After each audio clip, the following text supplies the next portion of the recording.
Hey, welcome to A Moment in Time with Taylor. We are continuing our soul mapping exercise that we began last night. Thank you so much for being here.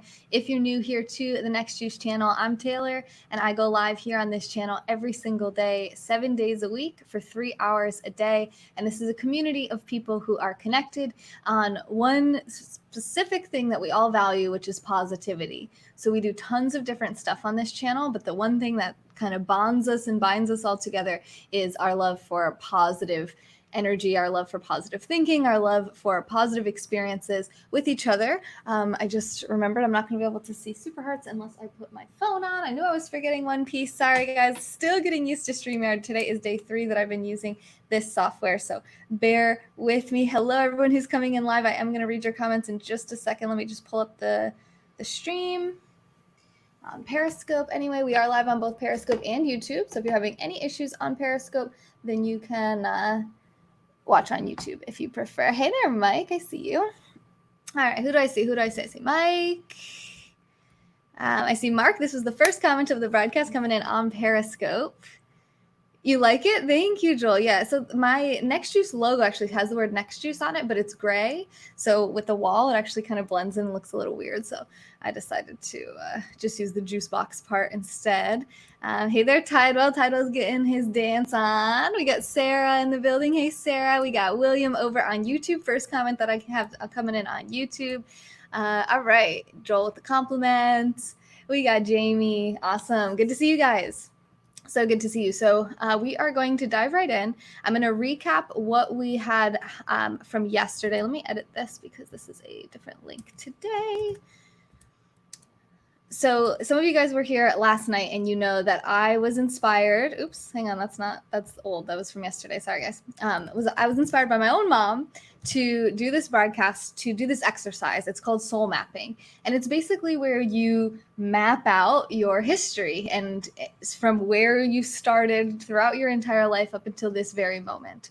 So I started mentioning this last night, but it got a little bit busy in here with a lot of people coming in on the show. So I didn't get to finish my thoughts. So I do want to say a quick thank you to one of our contributors, one of our most recent contributors, who was talking about how he would really love to learn more about positive moment awareness. I'm sorry, not positive, present moment awareness. So living in the present moment, being mindful and being aware and really staying in the present moment, which is so important. And I am a yoga teacher and I do talk about this a lot. Now, this exercise in particular does go through a lot of our past. So it's okay to sometimes think about our past and think about our future. You know, we have to plan. There's a great quote that says, if you fail to plan, then you plan to fail.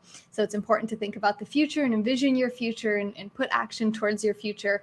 And it's important to reflect on your past and learn from your past and become, even if you want to be aware here, you have to be aware of who you are, where you've been, what you've been through, so that you can understand yourself right here and now even better. So this isn't exactly an exercise in present moment awareness, but I wanted to kind of give that disclaimer as to why we're kind of going through the past. So it can be an emotional experience, especially if you've kind of blocked out things that you've done and experienced in your past and kind of left those in the hidden shadows of your memory and of your life. And maybe your family does that too. They don't want to talk about it.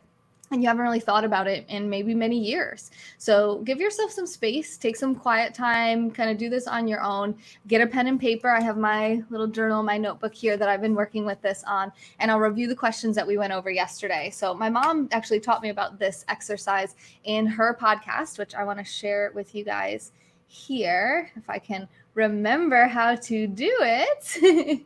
And then I'll read your comments in just a second. Don't worry, guys. All right. Allow. That looks good. All right. So it's called, this episode is called The Landmark, but her podcast is called Positive Identity, Breaking Through Ceilings of Limiting Attitudes and False Beliefs. So this is the picture, so you know that you're on the right one. It's Positive Identity. I watch here on Spotify. It's through Anchor, so it's in a lot of different places as well. So you can find it in a lot of different places. And this is how I got inspired, was through her episode called The Landmark. It's about 10 and a half minutes into her podcast where she talks about this soul mapping exercise. Hey, Justin, thank you so much for the super hearts. Thank you. Love you guys. Hey, special feature. Okay, let me say hello to a few more people. and then we will dive right in. Yes, I love that James is tuning in all the way from California. Feel free to type in the chat where you're tuning in from. And that's actually the first question in our soul mapping exercise that we did last night, is that where are you from? You know, where have you lived throughout your life? So did you move a lot? Did you live in one state? Did you live in a lot of different states? Did you live in different countries? You know, one person shared with us last night that he was born in one country and then his parents had their own issues, and he ended up having to move to a completely different country where he didn't speak the language. So dealing with his parents' marital conflict, and I believe history of abuse as well, dealing with that with his father, he also had to now learn how to speak a new language and be surrounded by a completely, entirely different culture. So there's all different places that we come from. Some people have lived in the same city their entire life. We had a bunch of people come in on the screen last night and share their experiences, and I really thought that was cool to see all the different perspectives. Some people were only children. Some people had lots of siblings. Some people were youngest. Some people were oldest. Some people were middle children. All these things are part of our story and part of who we are. And sometimes we don't spend a lot of time really fleshing that out. So this is your chance to do that. So I'm writing it in a journal, kind of free form, just kind of writing everything that comes into my mind as I go through the questions.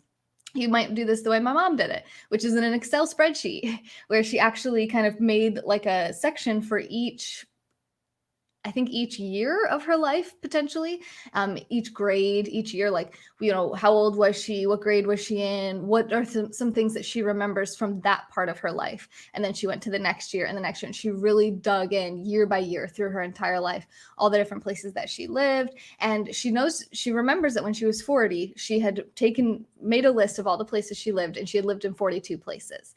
But then now, where she's older than 40 now, she can only remember 40. She only has a list of 40. So she knows she's missing 2 locations out of her life. So it's like you really do sometimes leave certain parts of your life and your experience and yourself almost, you know, you're part of your identity in some way in these kind of like hidden recesses of your memory. So it can be cool to kind of look and see and realize, you know, you may have been very blessed. As we went through things last night, I was like, you know, I wasn't really bullied. I was never abused. I didn't ever really have a relationship with anyone with any kind of substance abuse issues. The worst substance abuse thing I've experienced was I was addicted to weed for a while, you know, which I would say is mild on the scale of substance abuse. So you know, I was just looking back and being like, I'm so fortunate. I'm so lucky and I'm so blessed. And I had really such a great, really kind of protected life. And I've been very lucky for all the things that I've been through. So that was pretty cool. I have to sneeze. Excuse me. Sorry. Hey there, Danny. In the pages of your mind. Why can't I think of how that song goes? Have no fear, special features here. Hey there. Hi. Kyle says good morning. Where are you, Kyle? Because it is 11 p.m. here in New Jersey where I'm broadcasting from. Berto, you make me think of this song. Oh my gosh, how does it go?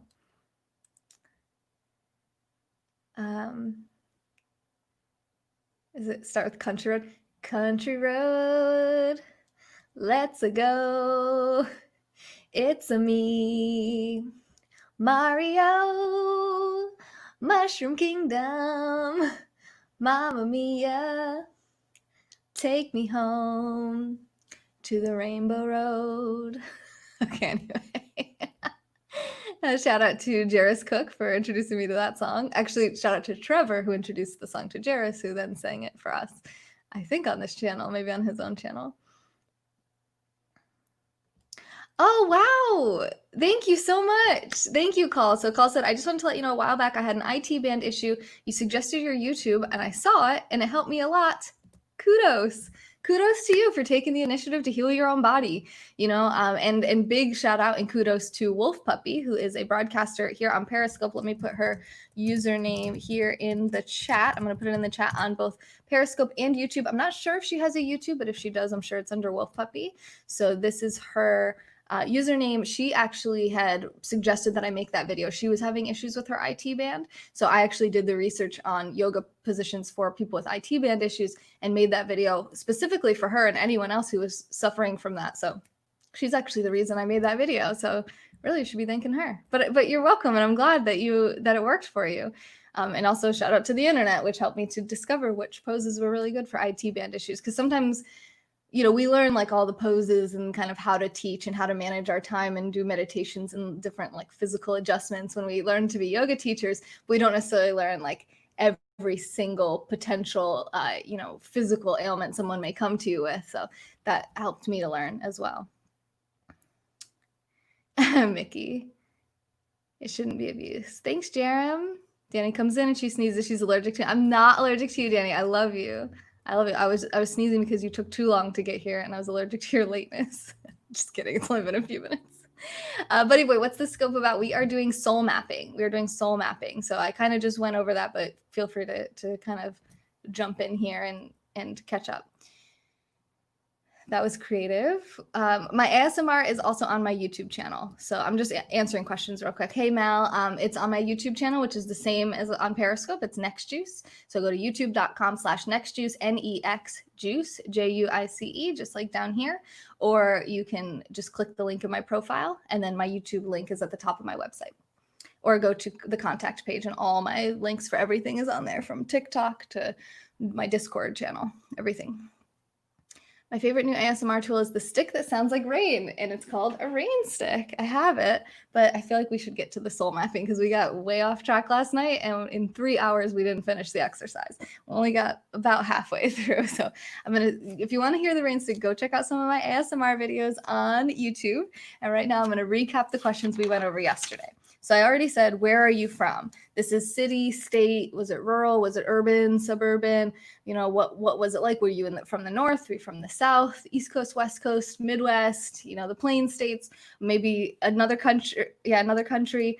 Where were you from? And you can type it in the chat, or you can do the exercise. Like, I encourage you to have your own soul map written down or typed out somewhere, but you feel free to participate in the chat at the very least as well. Right. Okay. Let's map. I love that. Yes. I didn't see it, Danny, but I heard about it. I did see her drink lots of Malibu rum tonight and have quite a good time. Hey, Ricky, how are you? You're tired, Monica? Maybe you need some rest. Did you get enough rest? Sometimes if I sleep too much, I feel really tired too. So maybe you need some exercise or something. Off track. Well, yeah, Danny's here. Yeah, he's already asking me about shaving legs. All right. So the next part is, what about your parents? Did you have both parents in your life? Were there step parents involved? What were they like? How were they with each other? How was their relationship with each other? How was their relationship with you, your siblings? What kind of people were they? You can put that in the chat, or you can write that down as well. I'm going through these quicker than I will through the second half because we did these last night together. So you can always watch my replay from last night as well. It's on YouTube and Periscope. Siblings. Do you have any siblings? How many? What's the age differences? Where do you fall in your sibling chain? What was your relationship like with your siblings? What's it like now? Really kind of going through and exploring these things. So Sarah said she had both parents. Okay, nice. Awesome. Are they still together? What about school? So were you bullied? Were you a bully? Were you in a certain clique? Were there cliques? Was it a big school, a small school? Did you move schools ever? Were you homeschooled?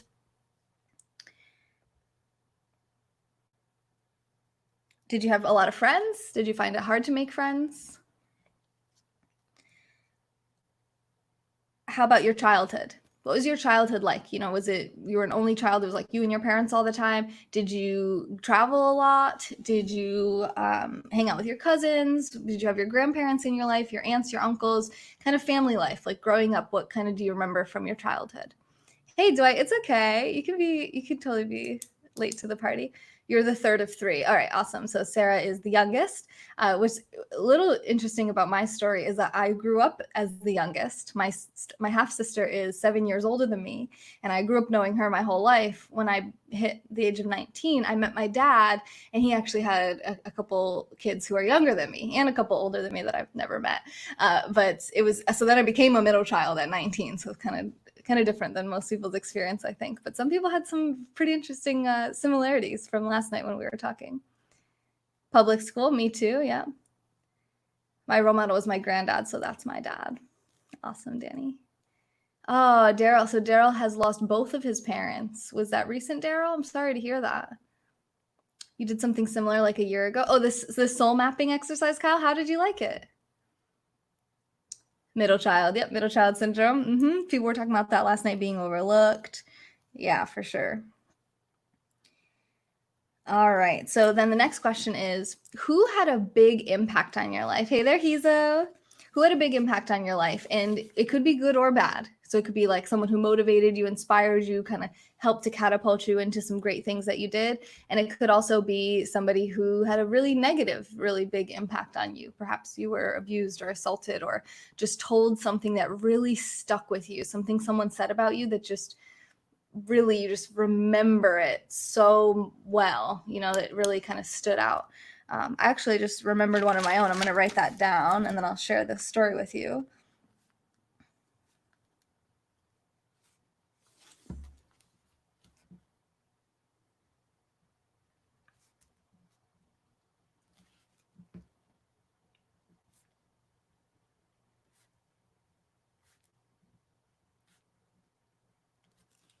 As I'm saying that, I thought of something I didn't say last night.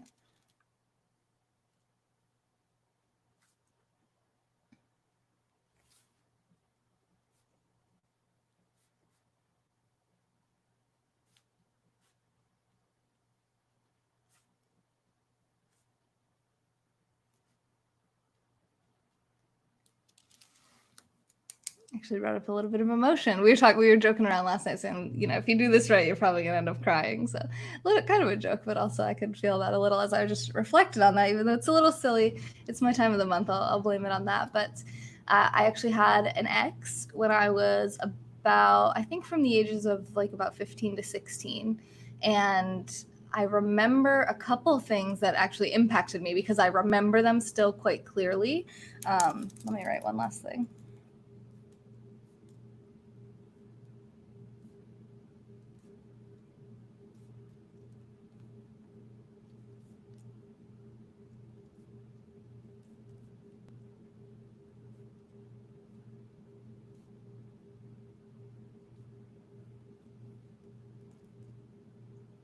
Okay.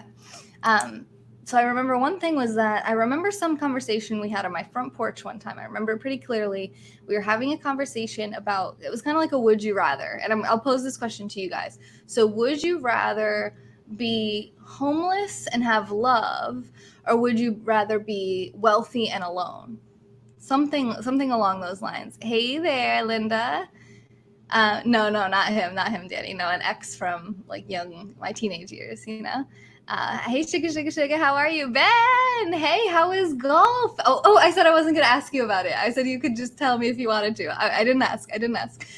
The beach was amazing. I totally got sunburnt, though. I wore this red shirt so that you couldn't see how red my skin is. But so I sprayed my face and this upper part of my chest and upper back with sunscreen because that's really the only part that really gets pink or red. And I was like, it's New Jersey sun. It's going to be fine. It's not going to hurt me. Literally the rest of my body is sunburned. You can kind of see it's brown and then it becomes red. So I got pretty sunburned, but it feels great. It was a perfect day. I got sunburned because it didn't feel hot because there was a really nice breeze the whole day. And it was between 80 and 90. It was perfect. The water felt really cold at first, but as you got hotter, it just felt really refreshing. And we had so much fun running around, playing in the sand, and getting all dirty, and then rinsing off, and getting dirty again, and really, really awesome family time. So it was a great day. Thank you for asking. Okay, so Joel says you gotta have love. I agree. Sarah had an ex that tried to control her life. Interesting. How long were you with him? Aw, thanks, Tish. I appreciate the compliment. Aw, Daryl, I'm so sorry. I'm so sorry. I remember Orgy Porgy and you small call me. 8 years, yeah. I'm sorry to hear that. I'm really sorry to hear that. Oh, you did an expanded family tree, Kyle? Oh, that's pretty cool. My role model was the guy pushing the shopping cart down the street, but lucky I grew out of that phase. Are you teasing or that really was a mentor of yours? Mel says his favorite auntie. Wait, is it? Yeah, are you a guy? I'm sorry. Is that a black Jesus in your profile picture? Is that you? Oh my God, I shouldn't have said black Jesus first. A month? You only dated him for a month. Okay, good. My dad always looked for people who were struggling and would go give them encouragement. Joel, that's really sweet. That's really, really cool. Black Jesus, I know. It is Black Jesus though, isn't it? Sorry, I'm just trying to catch up with comments here.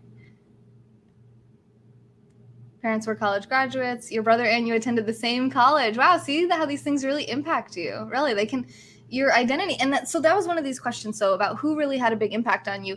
Did you build your life around them or something that they might have said to you? Are you living their dreams? Are you living their passions? Did you do things because that's something they kind of vicariously wanted to live through you, or something that they told you was the correct way? And it could be like a religious leader or your parents. Parents have a huge impact on us. It could be a teacher or a lover, for sure. So this is, or are you living your own dream and doing what you want to do? Or like Sarah said, has someone basically tried to control you and maybe even been successful? Chris, thank you for the super hearts. Thank you so much. So Ben says he'd rather be wealthy and alone. And that was the answer of my ex when I was about 15, 16 years old. And I remember being really taken aback by that because I was like, well, and I do still stand by that now because I've learned the Harvard study, that your longevity, your life expectancy, your health, your memory, all these things, the number one indicator of you having all of these things, happiness, lower, even if you have pain, you're less affected by it, having better memory, having less stress, being generally happier person, and living a longer life is connected to only one thing. There's only one thing they found in common. And this was a 75-year plus study. I believe it's still ongoing. I think it's called it's Harvard's adult development study, something along those lines.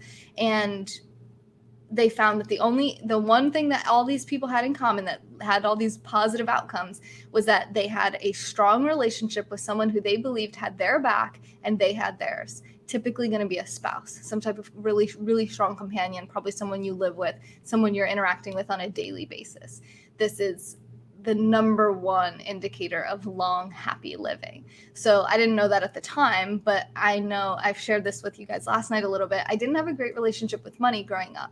My mom was a single mom of me and my sister who have two different dads, and neither of our dads were involved in our lives or paying for anything. No child support for our whole childhood lives. My dad eventually started paying child support when I was like 17 years old or something. So that made a lot of financial stress for her. And I witnessed that. And I felt like money was this stress, a source of stress, and that it caused a lot of pain and heartache and problems. And what would be a better solution to this? And I went through kind of like a psychedelic drug experimentation phase where I was like, we should just burn all the money in the world and just go back to a bartering system, because I was just learning, I was kind of discovering what money really truly represented. And I no longer feel that way about money. I have a much more positive view of money, and I would much rather be wealthy and in love. I would much rather have both, for sure. Usually when people ask me these would you rather situations, I don't need to make that choice. Luckily, they're kind of like silly things to say, which is more important to you.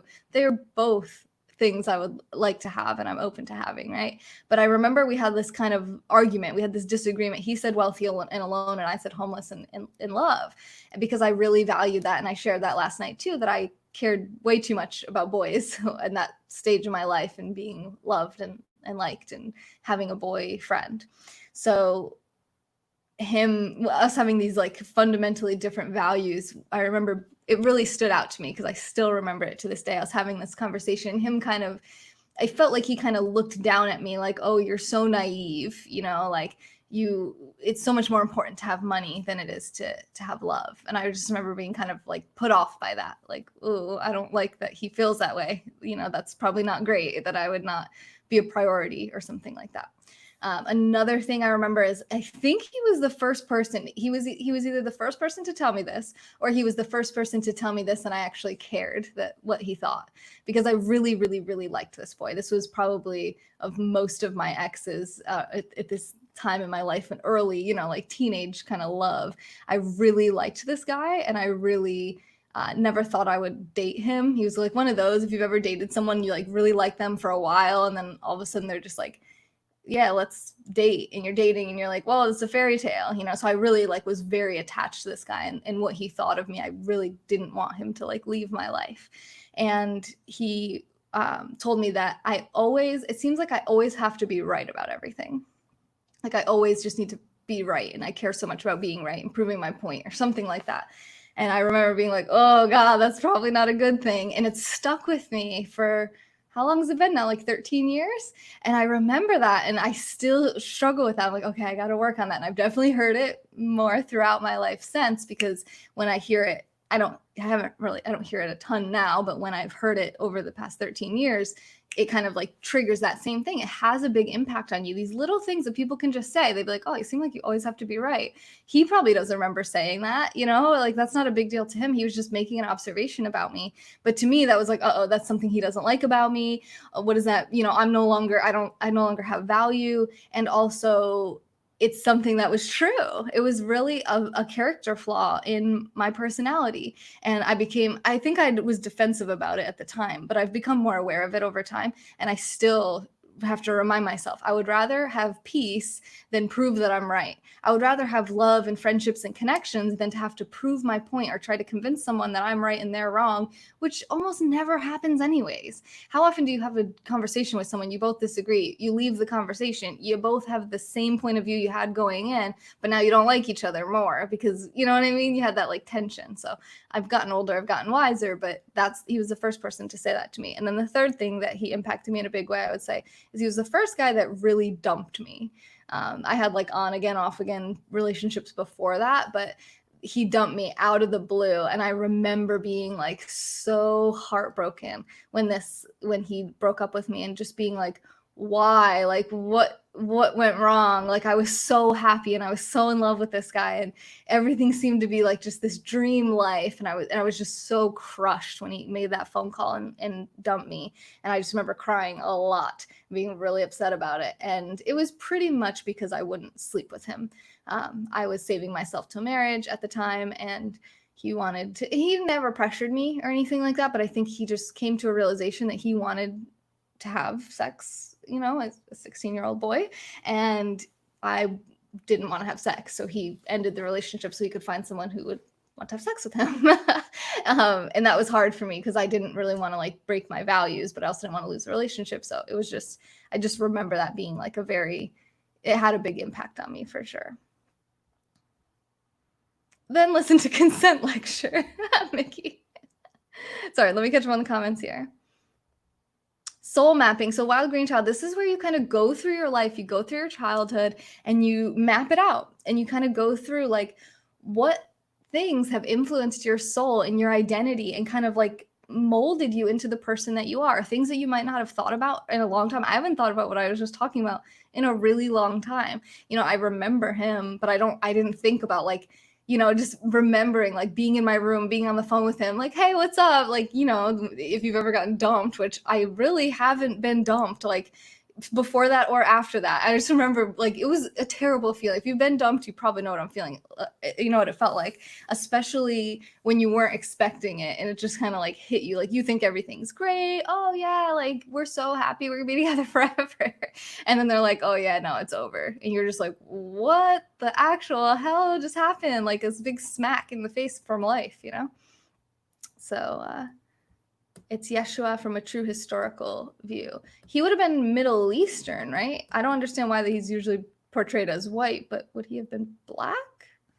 Wasn't he in like, what was it, Nazareth?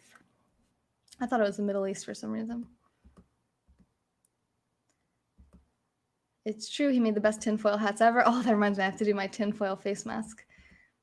Nothing's open still in New Jersey. Manyoku, hello, how are you? From Belgium. Good to see you. You tweeted at me, Chris? Okay, I hate Twitter's notifications. I barely even, like, I don't get all my notifications. Sometimes it notifies me if someone mentions me in a tweet, and it will notify me if someone likes or retweets my tweet. But other than that, I don't get, I miss so many things. So DM me. Direct message me. You can direct message me a link to the tweet if you want me to see the tweet or something, but always like directly message me into my inbox, especially on Twitter, because I won't see it otherwise. Hiya, Peyton. How are you? I put it up in the stream, Danny. Hi, Josh. Yay! Linda did the OBS tutorial from my YouTube channel for Periscope Producer, and it worked. I love that. I saw that you went live, Linda, but I think I was live at the time. Yeah, you went live while I was live last night, so I couldn't jump in. But it did. I saw the Quiplash screen go up, so it looked like it was working good. Harvard Adult Development Study. Yeah, I believe that's what it was called. Here, let me look it up real quick. Let me check. Harvard Adult Development Study. Oh, I spelled Harvard. Not Harvard, just Harvard. Harvard Study of Adult Development. But the link, if you want to go look at the study, it's adultdevelopmentstudy.org. It's over nearly 80 years. So it's at almost 80 years as of 2017. Yeah, so it's probably 80 years now. The studies, it's one of the longest, it's one of the most pivotal, long-term, what do they call it? Longitudinal studies of its kind. So if you don't, here, I can pull it up on my screen here. Thank you for the super hearts. Thank you, Ben. Thank you, Angela. Thank you guys so much. Thank you. Okay. I'm trying to stay on topic here. So yeah, Harvard Study of Adult Development, adultdevelopmentstudy.org. If you click in there, I think you can get some information here. Yeah, welcome to the Harvard Study of Adult Development. Yeah, what makes us happy and healthy? These are kind of like their takeaways from it. I wonder if you can actually click into the data here. For study participants, I wonder if you can actually like sign up to participate. I don't want to look into all that right now, but data collection, contact resources. Resources might be what you're interested in if you want to kind of see like what it's all about. All right, let me stop that. Okay. Now I got to figure out how to stream live with OBS just showing me and talking. Just use your webcam. So instead of doing window capture or browser source that you did to show Quiplash, you just put your webcam for the source. And then on the source bar on the bottom left part of the OBS screen, there's like a little eyeball next to it. If you click the eyeball, it'll make that source invisible. And then you click the eyeball and it'll show it again. So kind of like you're seeing me go between like showing my screen and then going back to me.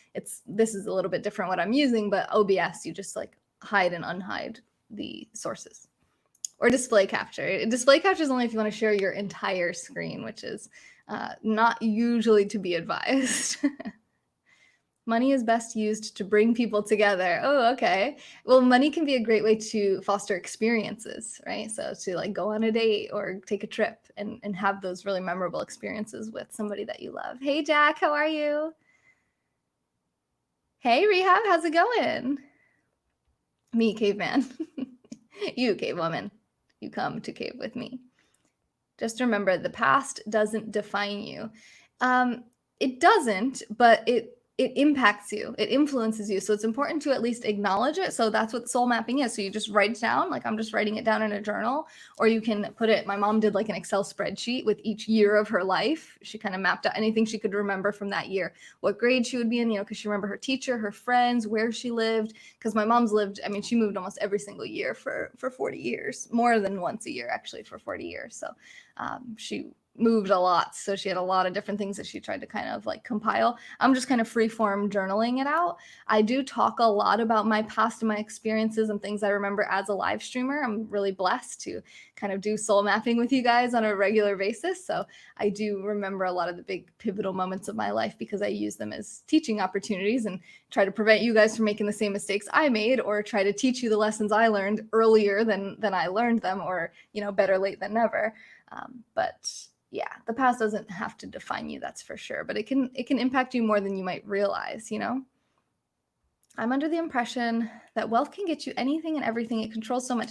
It can't buy you love, though. Now, if you happen to find someone whose love language is gifts, you're probably going to be in a pretty good position as long as you get them some well thought out gifts, Hey, Midnight.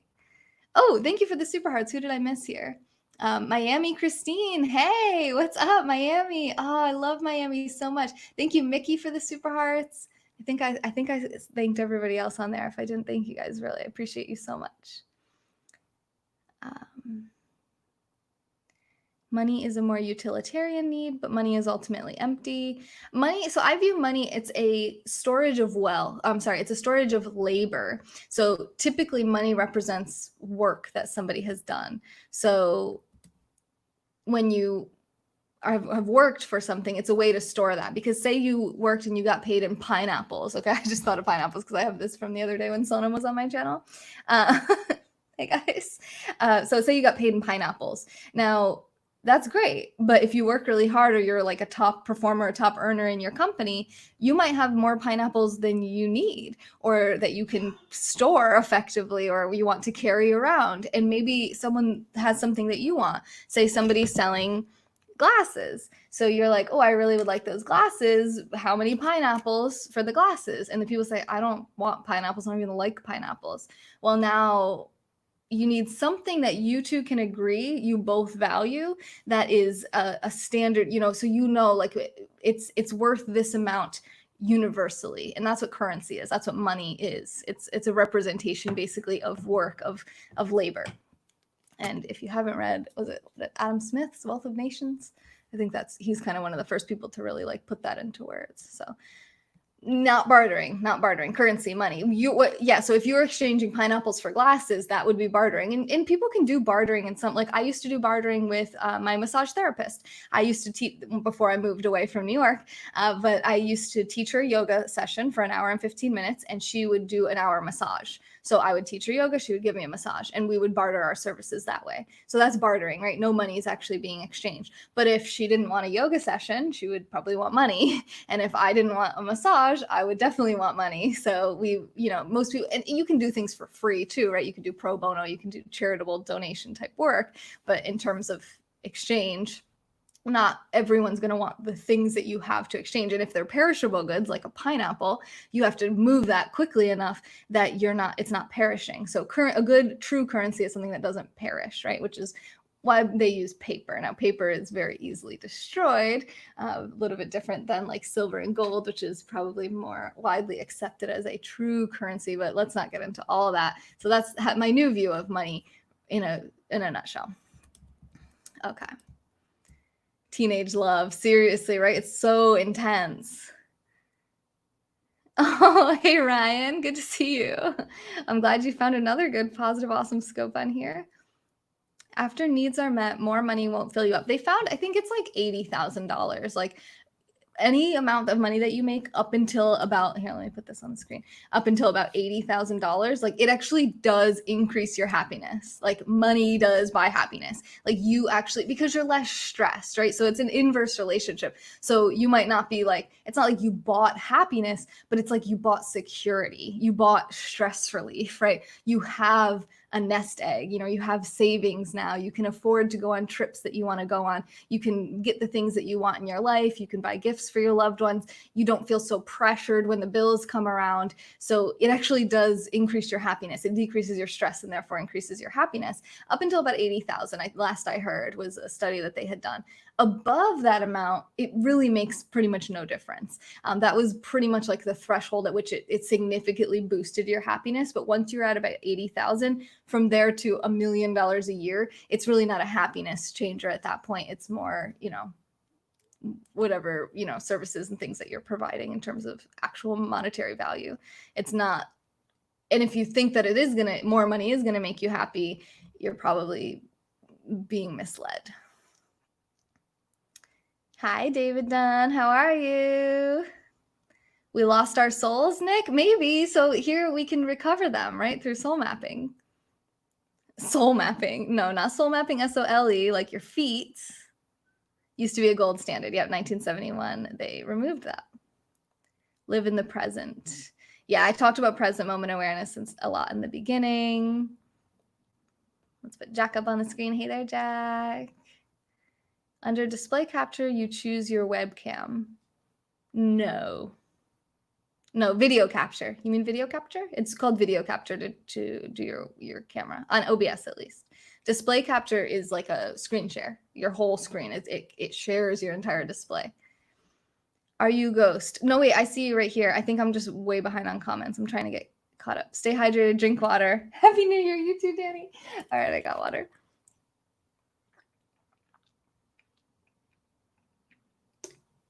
My vocal cords are back in good practice, though.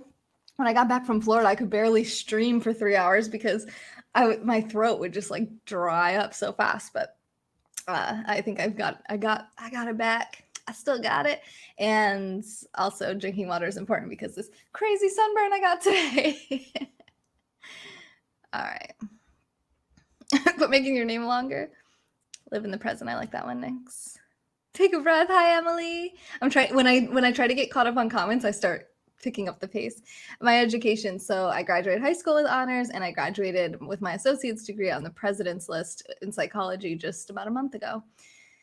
And I'm starting a bachelor's degree program in the fall. And yes, I will be 30 years old almost 30 when I start that program, because I didn't know what I wanted to do. I knew what I wanted to do, and it didn't require college.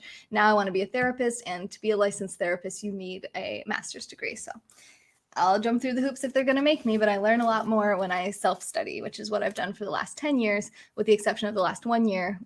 Really 10 months, I got an associate's degree, which is supposed to take 2 years, but I have a pretty good brain in me, I'd say. Don't ask me to bowl 10 pins down and try to get a strike, but I can think my way pretty good around the block.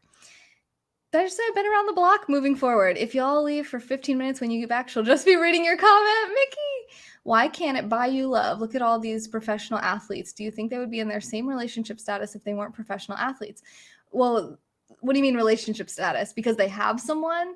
I mean, a gold digger is not the love relationship most people are looking for. Now, I don't know if all professional relationships are in relationships with gold diggers, but do you just want a beautiful woman? You don't care if she's intelligent. You don't care if she's kind. You don't care if she's funny. You just want a hot chick. It depends. It's a trade-off, right? So like your money alone, you have to be an attractive person, like internally intrinsic values, to attract a person with intrinsic value as well, because we are all going to get old and we're all going to get ugly as we get older, right? How many like 70-year-old men or women are you looking at and going, wow, that person's super hot and sexy? Because it's not the only thing that's important. But yeah, so exposure. So as you become famous, right? So these people are famous. Who knows how well they're managing their money, right? Because a lot of them probably weren't making like buku bucks, and they become professional athletes. All of a sudden they're making way more money than they probably know what to do with. So who knows their financial status 10 years from now? But they're famous, so they get exposure, and there's a lot of people who now know about them and know that they exist, and people who appreciate sports, and also people who also would like to be famous. So there's a lot of things that come into something like that. I know you're just using that as an example, but it's like, yeah, I mean, there's probably a lot of rich, lonely guys too, like there's a lot more rich guys who aren't famous that are potentially socially awkward, or, women don't necessarily even know that they're wealthy. They're not throwing their money around. Maybe they're kind of homebodies. Maybe they're workaholics. So there's just so much that goes into a good quality relationship, Ugliness is perception. I mean, physical attractiveness, right? It's not really perception. I mean, generally a symmetrical face, we all universally, 90 whatever percent of us, I don't know if it's 90%, but the vast majority of us prefer a symmetrical, healthy looking face. So healthy white teeth that are all there, a pretty symmetrical face, healthy, like I actually have a lot of acne, but I use some makeup. You can actually look, I got my first pimple in so long, but anyway, that's actually like a glowing, happy, smiling face is typically viewed as a more attractive face, physically attractive. And youth is typically tied with more health and attractiveness as well. And I'm talking physical, right? That was what I was using that as an example, as a contrast. You can have both. You can be beautiful on the inside and the outside. I think there's examples of this on Periscope. I think a great example of this is Ruby Nusa. I love that girl. She's gorgeous on the outside. She's gorgeous on the inside. And, it's not like it has to be one or the other. But, Ruby Nusa also isn't dating a professional athlete. It's not like you have to be really rich to have somebody who's beautiful in both ways. But it's more important to be beautiful on the inside, obviously. If they also look like Ruby, you're winning a lot. but you also don't have to be a professional athlete. All right. Yep, catching up. Soul mapping bag chaser. I have to repeat myself a lot as a live streamer. Sorry for those of you who've been here from the beginning. It's kind of making a map throughout your life of your history, where you've come through. Where you come from, where you've been, what kind of experiences that you've had, how have you gotten to this moment. Thanks, Brad, for the super hearts. Yoga for massage. Yep. Wealth of Nations. Yeah.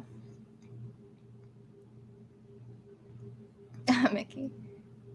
Aw, Frankie's, that's really nice. Thank you. I buy happiness all the time. Money gives you wants as well as needs. Yeah? Mm-hmm. You rent happiness. What? What does that mean, you rent happiness? I love gold diggers. Walaikum salam. I speak faster than normal. I always speak pretty fast, I feel like. You're miserable? What's wrong, Frank? All right, I'm getting kind of caught up here, guys. You want a biscuit? Didn't someone recommend Wealth of Nations? I've already read that. I mentioned it just now. What do you mean? Oh, you mean you recommended it to me? A lot of people recommended it to me. You probably did too. YMT, I'm good. How are you? I have problems with letting go of bad past experiences. Yes, we don't want to live our life in the past, and we don't want to let our past dictate our future. But that's why this soul mapping exercise is important. So the one we were just talking about, the question we were just going over, which we did last night, was who had a big impact on you? Could be positive, could be negative. And did you kind of mold your life around that situation? Are you living for that person and trying to somehow still either prove that person wrong or satisfy that person? Or, it could be your parents. Let's say your parents, they always wanted you to be this great athlete. It wasn't something you were really crazy about, or a great musician. It wasn't really your thing. Or they wanted you to be a doctor or something. I know definitely in like Asian cultures, this is more common, like Indian cultures, Chinese, Japanese cultures. They like the parents are like, you must be a lawyer or a doctor. You must be like top of the profession, especially a physician.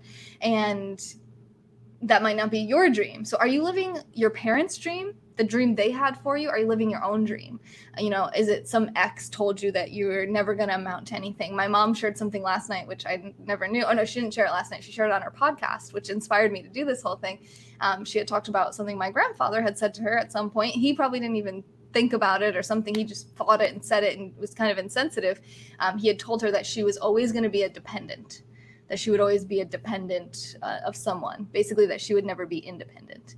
And that really, she remembers that however many years later. And that's really a horrible thing to say to your child. So that kind of thing, she probably spent a lot of her life trying to prove him wrong. And that's so sad because it really, your past really can influence you. So it's important to be aware. So we do this soul mapping exercise to figure out what have we been through? What are we going through? What kind of stuff happened to us to be like, oh, maybe that's why I react to these things in this way. So you can communicate that to people, right? So when you say this about me as a joke, it really hurts my feelings because, my dad said this to me when I was younger and it just like really messed with my head. So I know I'm really sensitive to it and it's annoying and I have like really thin skin about this, but this is why. And you can respect that or not, but please stop doing that. Having more self-awareness, and when you can explain things to people so they don't just think, oh my God, you're so sensitive or you're so emotional or you're so blah, this, that, or the other thing. And then they cause more, damage to you with their opinions of you, which really shouldn't matter to you anyway. You can have better self-awareness in the present moment of who you are today and why you are the way you are and why the things impact you today that do. And so you kind of dig through the past. I know you're here, Emily. Hi, Emily. Hi, Scott. I have pants on. Hi, Chip. Are you new to Telescope?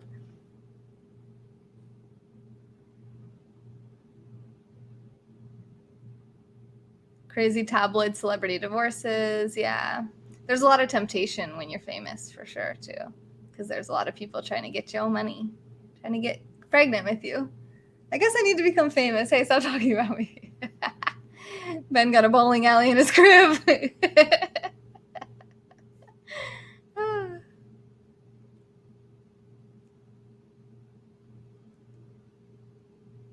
Yeah, okay, let me catch up. Let me read these in order. We're getting there. So what if you have no soul? We all have a soul. If you type that out and you're alive, so you have a soul, in my opinion. Hey, Enter, thank you, Switzerland.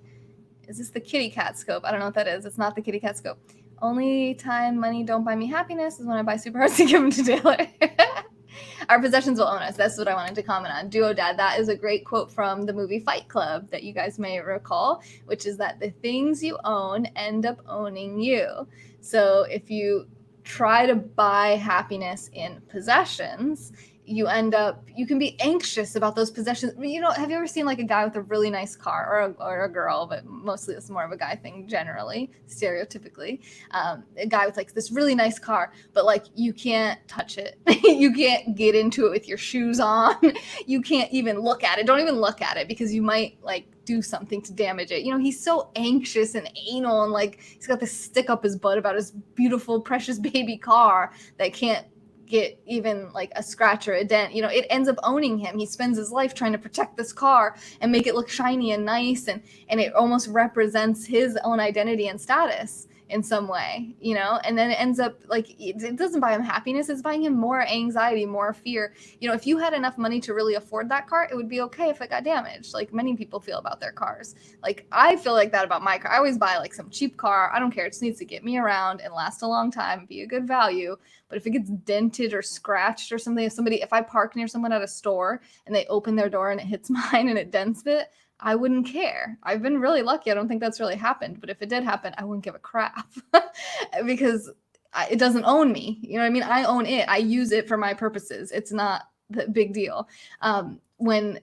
Just in general. So people with like nice cars, oftentimes they park, you ever notice they park like way far away from all the other cars because they're worried that someone's going to like back into them or open their car. And so like, you're like all dressed up in the nice car, right? You have your heels on, everything, you're looking all good. You go out to eat with the guy at the nice car and he's parking like in the parking lot over from the place. You got to walk over in your stilettos. It's raining outside. Your outfit's getting drenched. Your makeup's down your face. You're like, this isn't exactly what I pictured. Like, what he drops you off at the front of the restaurant and then comes back in 15 minutes because he had to park it 5 miles down the road so nobody would touch it or look at it.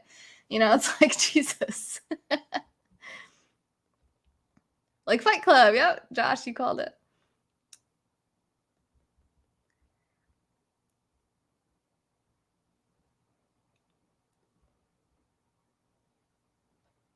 I'm really sorry to hear that, Jay Strode. So you blame your father for that and you don't blame your mother for any of that? You don't think your mother played any role in that? I'm just curious if you think she did or not.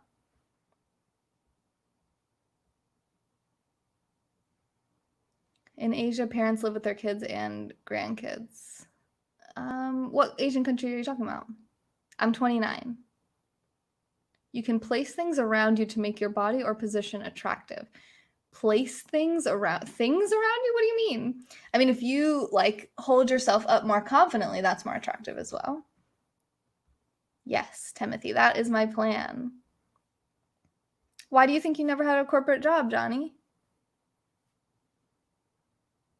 What if you sold your soul to a demon? I don't think you can do that. So you're good. You still have it. He tricked you. I don't even know why I said he. It's probably a woman. Just kidding. All right. Your dad never talked to you? Never? Oh my goodness, I'm sorry. You're a minority and lose jobs all the time. You think you lose jobs because you're a minority?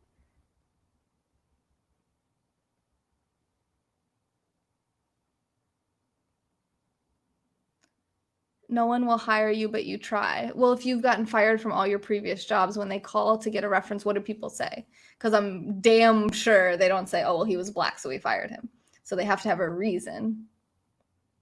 Otherwise, they'd be facing a serious lawsuit potential there. I said telescope. Yeah, that's a joke that I have with Chip.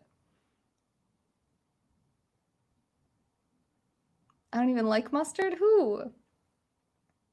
Oh no, a speck of dust. Exactly, Timothy. Exactly. Yes. Yes, Josh. Josh, we are like kindred souls. What is in your mouth? It's so nice driving an old Civic. I push shopping carts into it every day and it's no big deal. Gloves to open the handle. No fancy cars for you, Ben? Nice. I mean, it's fine. Like, if you like a fancy, Ed had his Corvette for a while. Like, whatever, you know what I mean? It's not like, as long as you don't think that thing is going to bring you happiness and you're not like like I remember I was anxious, like going into the Corvette. I'd be like, oh, like I'd be like wiping my shoes off before I got in. He's like, it's fine, I don't care. Like, you can have dirty shoes. It's a car. Like, you know, you gotta, like, I'm trying not to destroy it. Yeah, obviously it's expensive, but at the same time, like, if you can't wear your shoes in it, it's not worth even having it. Oz never did give nothing to the Tin Man. What? He gave him a heart, didn't he? Well, actually, he didn't give anything to anyone, did he? Except Dorothy sent her home, but the other ones were all like, they already had it and they didn't know or something like that, right? Parking Zone Z. Yeah, exactly. Why are you reading comments silently today? I'm not, I don't think. Only the ones that I don't want to get into, I guess. Dig a scratch in a place of their choice to gain control over the first scratch.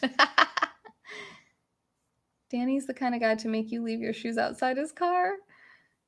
New shag carpets. I got fired because I was black. From where? I'm smoking a pipe there. Yeah, I see that. Okay, Emily, I love you. Bye. I have 69 Mach 1, but I don't call it fancy. I call it fun. I don't drive it much. Okay. He had a Corvette? Yeah, he did. Yeah.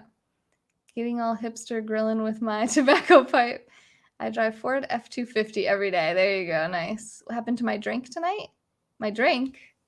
My drink? I've been drinking water. What do you mean, my drink? Was I drinking something else earlier? I don't think so. Are you talking about Leo? She drank tonight, and she had a lot of Malibu, and she got quite drunk. My first BMW, but it's just a car to you. Good. Yeah, perspective, right? Okay.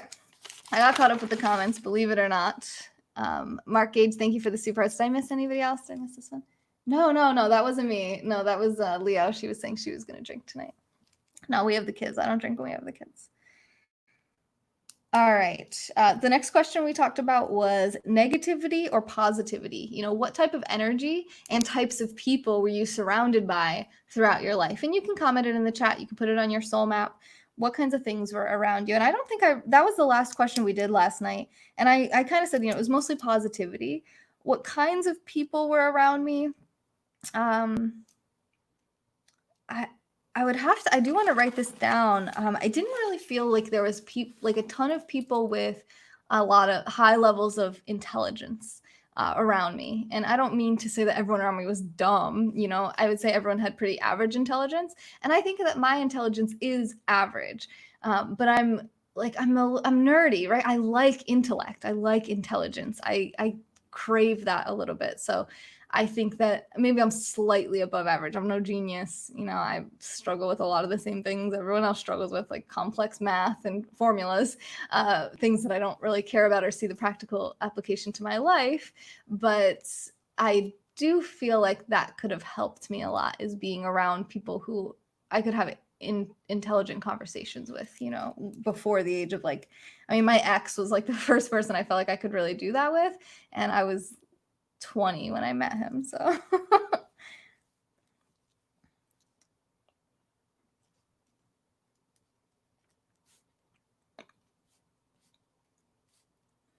But if I think about it too, there were intelligent kids in my school and I didn't really hang out with them, right? I could have chosen to befriend them and hang out with them.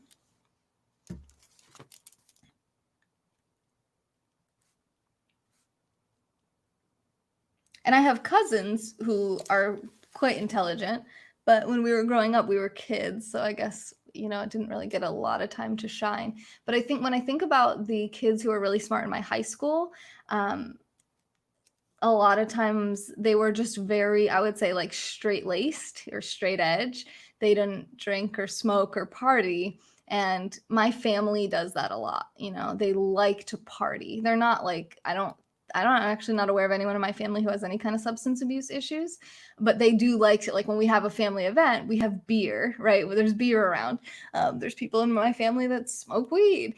We like to have a good time, right? We don't mind getting drunk and like being silly and singing karaoke and dancing and just doing silly stuff, playing games and like having a few beers and going camping or something. So we're kind of like laid back in that way. And I always liked that. And it was normal, right? I grew up with that. So that's what I knew.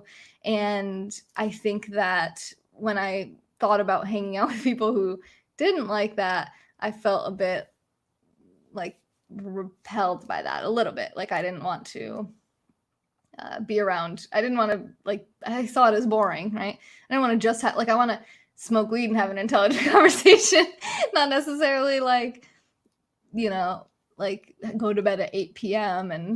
and like try not to wake up your parents or whatever. So I think it was also a lot of the kids who were really smart, they had smart parents who had like different values than I was raised with. So it was kind of like a weird mixture because my mom is not dumb. Okay. It's just that she's not like an intellect, right? She's not like somebody who's going to go be like a college professor or something like that. She likes to have fun. My mom is a fun person. She's fun. She's social. She has a good time. She talked about this last night when she came in on the show. But my dad was like not the smart one, right? He's like the geeky one, the intellect. He's more intellectual. He's not necessarily like a super fun time, although my mom claims they had so much fun together and I get kind of creeped out because I don't want to know what that means. But my dad's like the thinker, big thinker. So I never met him. I didn't know him till I was 19. So I always, growing up, felt very like nobody understood me because my sister that I grew up with isn't really that way either. So meeting him was actually really nice for me to be like, okay, this is where I get it from. And there's somebody that I can have an intelligent conversation with. We have different interests, but it is nice to have those types of conversations for sure. And now I have Ed. All right. Oh, you misheard. Okay. Midnight was wearing the new Jordans 2 days before the store launch. A woman would only have to take her shoes off in my car if she wanted to because her feet hurt. Nice. You're probably 140 IQ average. Okay, is that average? Cool. Yeah, I think you're probably right. Since you started mapping, has your stress been raised? I don't think so. I like to get through things quickly. So last night there was like 6 of us all on the screen going through it together. That was a little bit hard for me to sit there and listen to all 4 other people say their answers and then go to the next question because it was time consuming. It was, as someone who's going to be a therapist, it's something that I enjoy doing, but it's like imagine having a therapy session with 4 people at once. It's just like, it's not going to be the most effective way to go in depth. So that was a little bit, I wouldn't say it was stressful. It was just like, it took longer than I wanted it to take. But in terms of going through this, no, nothing's really shocking me. Actually, the fact that guy I dated when I was like 15 or 16 had that impact on me, I didn't really think about that. Another thing I would say that I did have an ex when I was like 19 who really liked girls with big boobs. And I, in case you haven't noticed, don't have big boobs. And that stuck with me for a long time. It took me a while to kind of like shake that insecurity as well. So I'm going to write that one down too.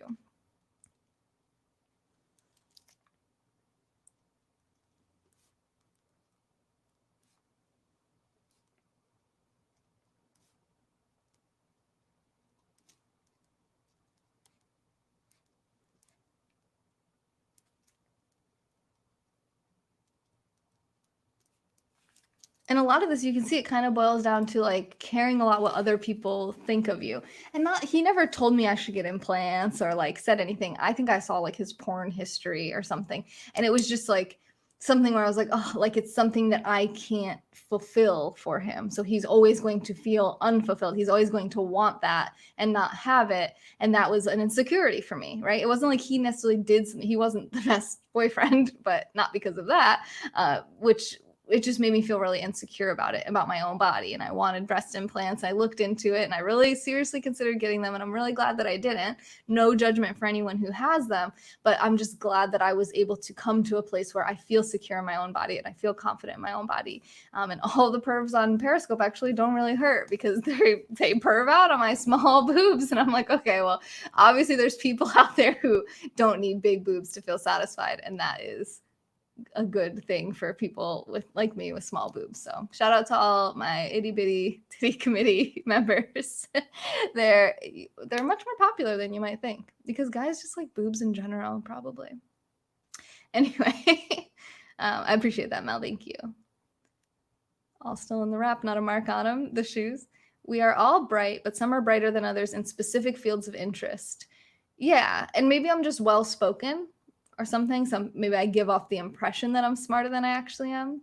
If your intelligence is average, then I'm retarded. Vipple. I don't know, Vipple. You seem smart. You're not intelligent. The rocks beat you, sis. I gotta get rid of those rocks. And they didn't beat me. I told you I got an A. Weed and liquor are acceptable. It's mostly beer in my family. We don't really drink like hard liquor too often. You know, my grandpa a little bit. My grandpa's like a man's man. He's not drunk all the time, but if he's gonna have a drink, he's gonna have like some scotch or something. Like, I don't know, he's just like an old man. You know what I mean? But he likes beer too. And it's funny because like when I think about my family, I know almost all of their like favorite beers, like their preferred beer. Like if you're gonna go to one of their houses, like, okay, what beer did they drink? What kind of beer? You know, there's like my what would you call him? My brother-in-law, my sister's husband. He's the craft beer guy, but everyone else is like it's like Labatt Blue or like Mick Ultra. Like it's just super basic beers. You know what, Mickey? You say that, but you're wrong. Melons. I don't need fake brows. Oh, well, thank you. I don't think anybody needs any of that stuff. So people say stuff like this a lot to girls. They go, oh, average IQ is 100. Okay, well, thank you for the compliment. You see, I didn't know that. I don't know a lot of random facts, and I don't know current events. So, you know, whatever you think is intelligence, that's your... You go to bed at 8 p.m. Oh my God, am I really this far behind? I don't remember what I was just going to say. Let me try to catch up here. Not heroin, etc. Yeah. One of my brothers actually has an issue with, I believe it's heroin, but I never met him. I judge intelligence based solely on a person's use of their, your, and your. What about two, and two? I like that comment a lot, David. Ed, Midnight, and Ben are making fun of Danny. I didn't see that. I feel like he can handle it, though.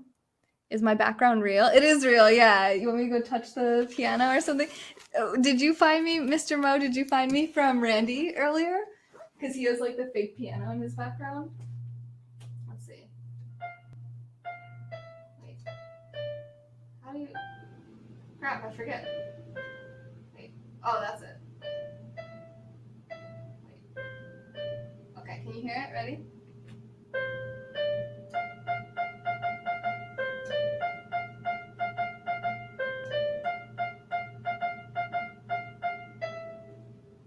That's real. That's the only thing I know how to play on it. All right. That's not totally true, but it is my favorite thing to play on it. All right. All right. Catch. Well above average, not just a little. Well, thank you, Josh. I appreciate that. Which psychotherapy degree are you getting now? Warren, hey, my degree for my associate's degree was psychology. It'll be psychology for my bachelor's degree. My master's degree will be in clinical mental health counseling. And my PhD, I don't know. I haven't even researched that far out. I studied sociology. I feel you did as well. I took a few sociology classes. Sociology is pretty interesting, I think. Maybe because I mentioned like the Asian cultures? I learned a lot more about other cultures from my sociology classes, which I appreciate, you know. Large bobs are overrated. I don't know. I was going to say too much. You guys don't need to know all that. All right, moving on. Ben said he's buying all of us a Corvette. All right, I'm going to put that one. Mickey, that might be the first of your comments I actually put on the screen. And Ben, that sounds very generous of you. I very much appreciate that. I will take mine in red. Thank you. I should get an orange. What am I even saying right now?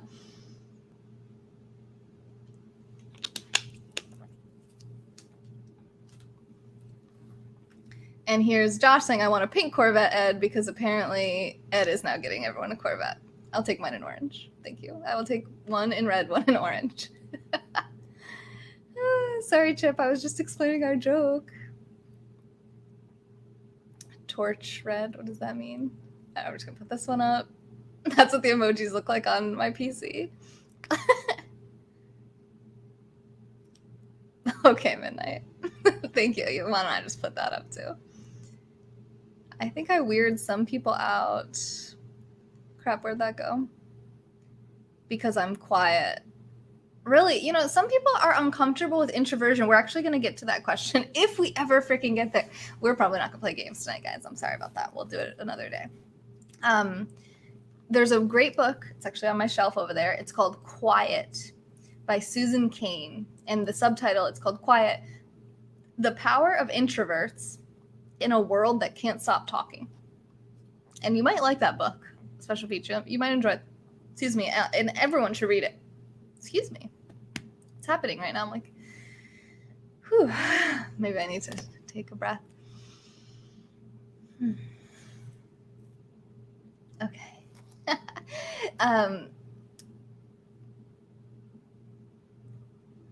If you're not an introvert, it can be really hard to understand introverts. So that book helped me a lot to understand that some people have a lot to say, but they basically won't say it unless you ask them to. You engage them, you ask a lot of questions, and you make them feel comfortable enough to speak, because they just basically won't speak when other people are speaking. Us extroverts will just interrupt each other, and the moment there's silence, we'll jump right in and we'll go on for a tangent till someone interrupts us, and introverts will never get a chance to speak that way. So one of the main things I learned that I really liked is that introverts are best managed and led by other introverts. So if you are an employer and you have levels of employees beneath you, make sure that you're putting introverts at the head of pretty much everything, because they can be very, very, very good leaders. They are aware of making sure everybody has a voice that gets heard. And don't be afraid to put an introvert in a position of power if they're comfortable with it and they desire that position, of course. But that was one of the comments I wanted to talk about too. So Frankie was saying this. Yeah, so like I'm wearing makeup right now, and people say, like, not everyone, but some people might say, oh, you don't need makeup. And listen, as girls, right, or men that wear makeup, whatever, it's like most of us don't think we need makeup. Like, I will die if I don't have makeup. We want to wear it. We like the way that we look with it. It enhances certain features. It looks a little different. The reality is we get a lot more compliments on the way we look when we wear it. And it can just be a confidence thing where we feel like, and it's like an effort. We put forth some effort, right? We didn't just roll out of bed and then show up. So it's usually not because we think we need it. We like it. So just to give you an insight into how I feel about it anyway. You'd prefer a hard liquor. What am I in school for now? I answered that. Baby Shark, yeah. Very realistic green screen. No, Ricky, it's not a green screen. Yeah, I set up this studio to look like this. This is my yoga things, my books. Come on, I wouldn't pick a green screen with this. This book drives me crazy on the regular. It's an abnormal psychology textbook. And this is my vision board. I don't think I would have picked that either. I would have picked something more like what Randy Horton has. When I was younger, I dated models, but now I'm attracted to intelligence and wisdom. Oh, that's nice. But models can be intelligent and wise too, right? I struggle with intelligent conversation because I have poor conversational skills. Interesting. Are you autistic? Baby soul. Baby soul. Do do do do do. Soul mapping. Do do do do do. Mapping souls. Do do do do do. Mapping souls. Hi, Latin lover. Thank you so much for the orange super hearts. The best colored super hearts of all. I like these colors together. Red and green. These are complementary colors. This is a complementary color to this. So just soak it all in. I also specifically wore this red shirt so that I wouldn't look as red because I'm sunburned as crap. But I feel like it actually is doing pretty good. I feel like it's looking pretty tan. Maybe it's just not as red as it was when I first got out of the sun. I took a little nap. It wasn't a very long nap, maybe like a 30 to 45 minute nap. I just needed to sleep off the sun a little bit. Came home, took a shower, and laid down I think I laid down for an hour, but I didn't sleep the whole time. I was like laying in bed on Periscope, like talking to people, as always. Thanks, Timothy. Yeah, I was at the beach today. Hi, Victoria. How are you, beautiful soul? Are you here to map your soul with us? She said, I need a car. Any color will do. Victoria, I like that. Red Corvette Matchbox car. Oh, that's good. The boys will like that. What about... Come on, man. You're going to ask me about George Floyd and just completely destroy his name like that?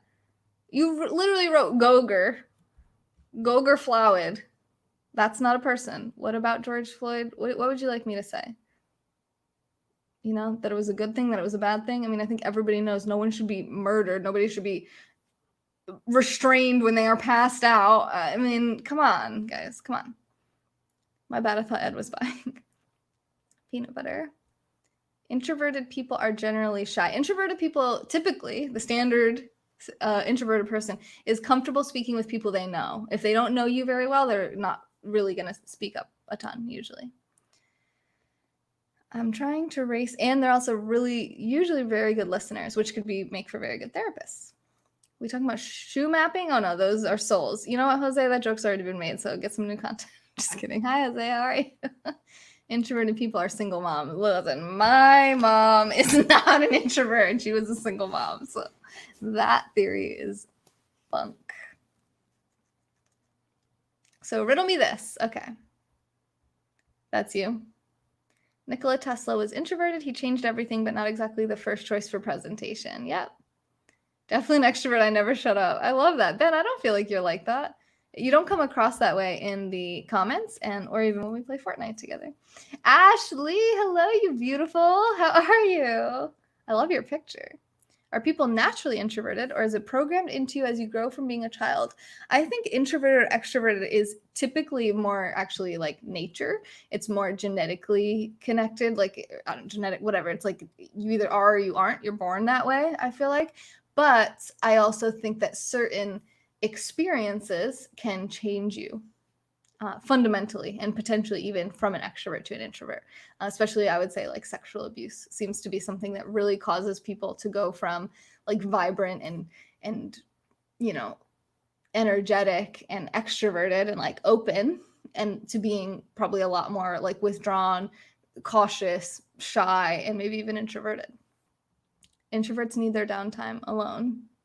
Yeah, and they should be allowed to have that if they want it. I think everybody benefits from a little time alone. I'm an extrovert. Sometimes I take tests and I come up as an ambivert, which is like I'm one or the other in situations. So when I hang out with certain people that are really big talkers, I don't really speak a lot. And I don't know if Ed feels this way, but like when we're out in public, like if we're playing blackjack or something, I'm not usually, if I've had a few drinks, I'm much more extroverted no matter what. But I'm more extroverted when I'm with other people that I know too. I feel more confident because I have my crew or even my person. But when I'm alone, and I guess wouldn't really see this so much, I don't really talk to people. Like I'm not really very, I get more introverted when I'm alone with people I don't know. Abuse will close down almost everyone. Not everybody reacts that way. So post-traumatic stress disorder is something a lot of us are familiar with. We talk about it a lot. Hey, Lou, thank you for retweeting. Good to see you. Love you. But there's actually something they call post-traumatic growth, which means that you have a trauma and it actually is a catalyst for something good. You know, you have this happen to you and you go, oh, hell no, right? I'm not letting this happen to other people. You start becoming an activist or an advocate for some other people who have that experience, and it actually causes good things to happen for you. And you channel that negative experience and that trauma for something good. So it doesn't always have to be a negative outcome, you know, which is really amazing that humans are even capable of doing that. You're great with people that activate you? Okay. Half the time I wear makeup because I'm bored and I want to put it on for fun. Yeah, exactly. You were putting on makeup in your stream earlier today. You should make that TikTok video too. I like that kind of thing. Tough crowd in Joycey tonight. Ever since I won the comedy show on Sonam's broadcast, I am very cocky. That was yesterday. Green screen background, I would just go with a fireplace. Okay. Baby Shark song, yeah. Thanks, Timothy. Periscope party at Ben's house? Yes. What's a gouger? Are we talking? Oh, I already read that. Read all this. Taylor and Chris Angeles, my favorite celebrity brunettes on Scope. What color would you say? Oh, wait, no, I thought that you were. Okay, never mind. I love Chris Angeles so much. So I am totally honored to be in that category. And I love that you think we're celebrities. That's very nice. Introverted people can be very extroverted, life of the party.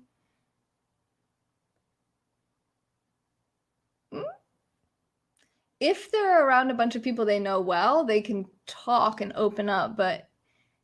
And if you're an introvert, you're probably not categorized as life of the party very frequently.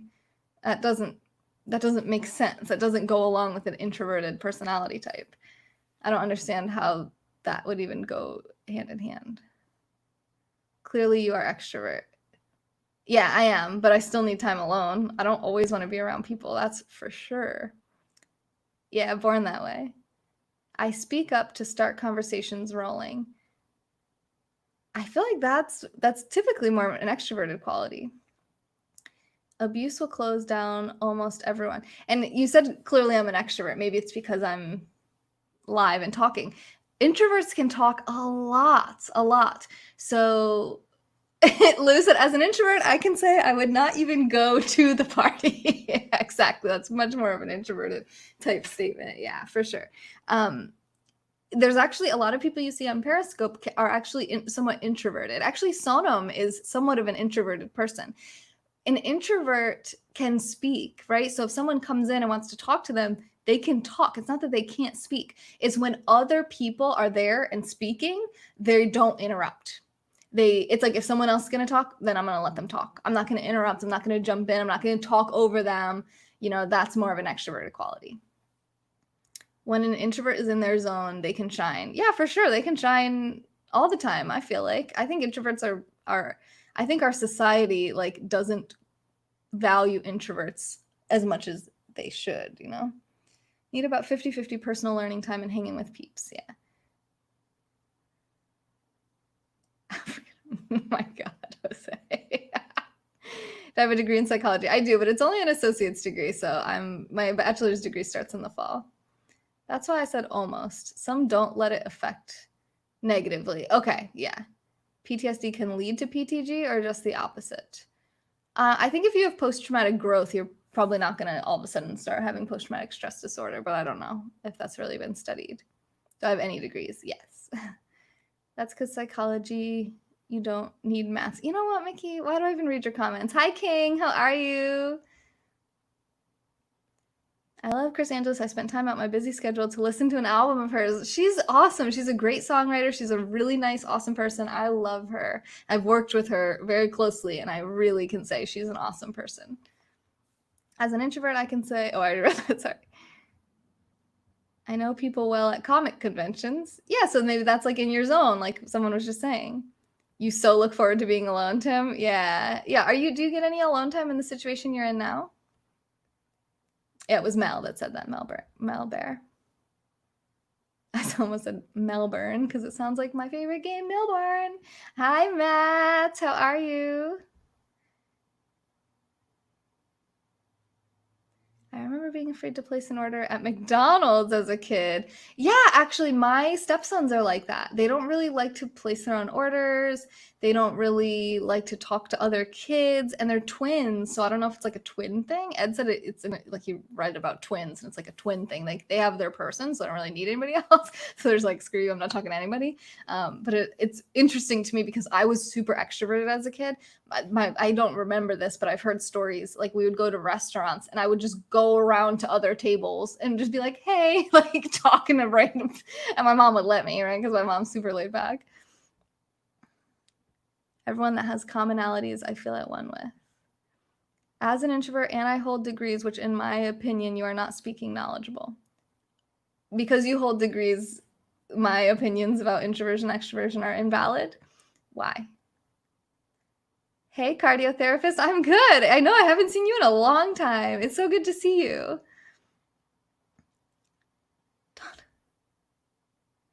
All right, be gracious. Well, if it's pissing you off, you should probably leave because I feel fine. 22 other roommates. Yeah, that's hard, Tim. Damn, you can never get any time alone. Probably just in the bathroom or something, Those people are scary. Oh, Josh. Double wedgies. Introverted twins. Yeah. Yeah, they don't other kids want to play with them. And you can tell when there's only children because they just follow them around and are they just want to play. And it's probably not with just them. I had one of the boys, we were getting pizza today at the boardwalk. I just had one of them. So it's not just because there's two of them. And these kids were they're just drawn to them. They're oh, we want to play with other kids. We're so sick of being alone, especially in this quarantine, the pandemic. They haven't been able to go to school. They're not able to play with other kids. So they're just I want to play with people, and our kids are people, I've seen this happen where kids will go, hey, do you want to play with me? And they'll literally just slowly turn away from them and look at me I don't know what to do. And I'm respond to them. Like, you can say no. Like, you answer them, tell them yes or no. Don't just like awkwardly stand there and like just act like the kid doesn't exist. That's typically what they do. They act like that kid does not exist to them at all.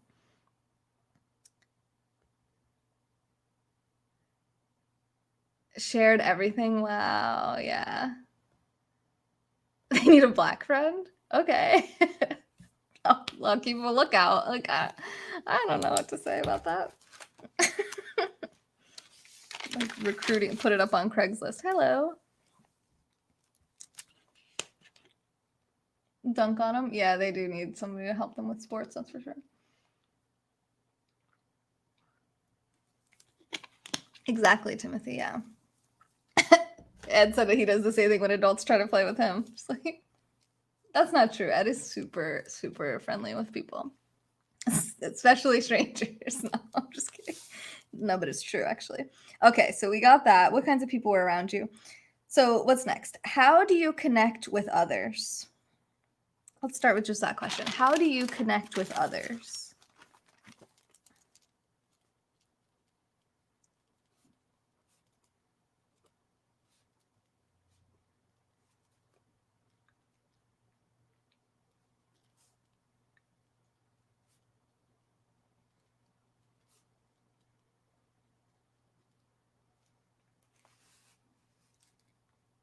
Hello first. Common enemy. Oh, Tim, that's a very interesting one. Yeah, that's actually a really powerful way to connect with people. I've heard business advice that if you with your audience, you can like if you can find a common enemy, you can basically like get people on your side. They can use, oh my God, Jose, I almost read that out loud. What's wrong with you people? If she's cute, I'll offer her a drink. Also, dunk on Ed. I gotta get the whole family. Oh my God, this is crazy. I cannot. Okay. So I connect with people via live streaming over similar interests. So not necessarily a common enemy, but I guess in some way, I think a common enemy many of the people in my audience that I have is public school system. The general education system is, I think, a pretty common enemy for a lot of us. Hey, Berto. Oh my God. I cannot have this conversation in the chat right now. Oh my God. All right. So other ways that I connect with people. I guess a lot of times it's through similar interests. Like books,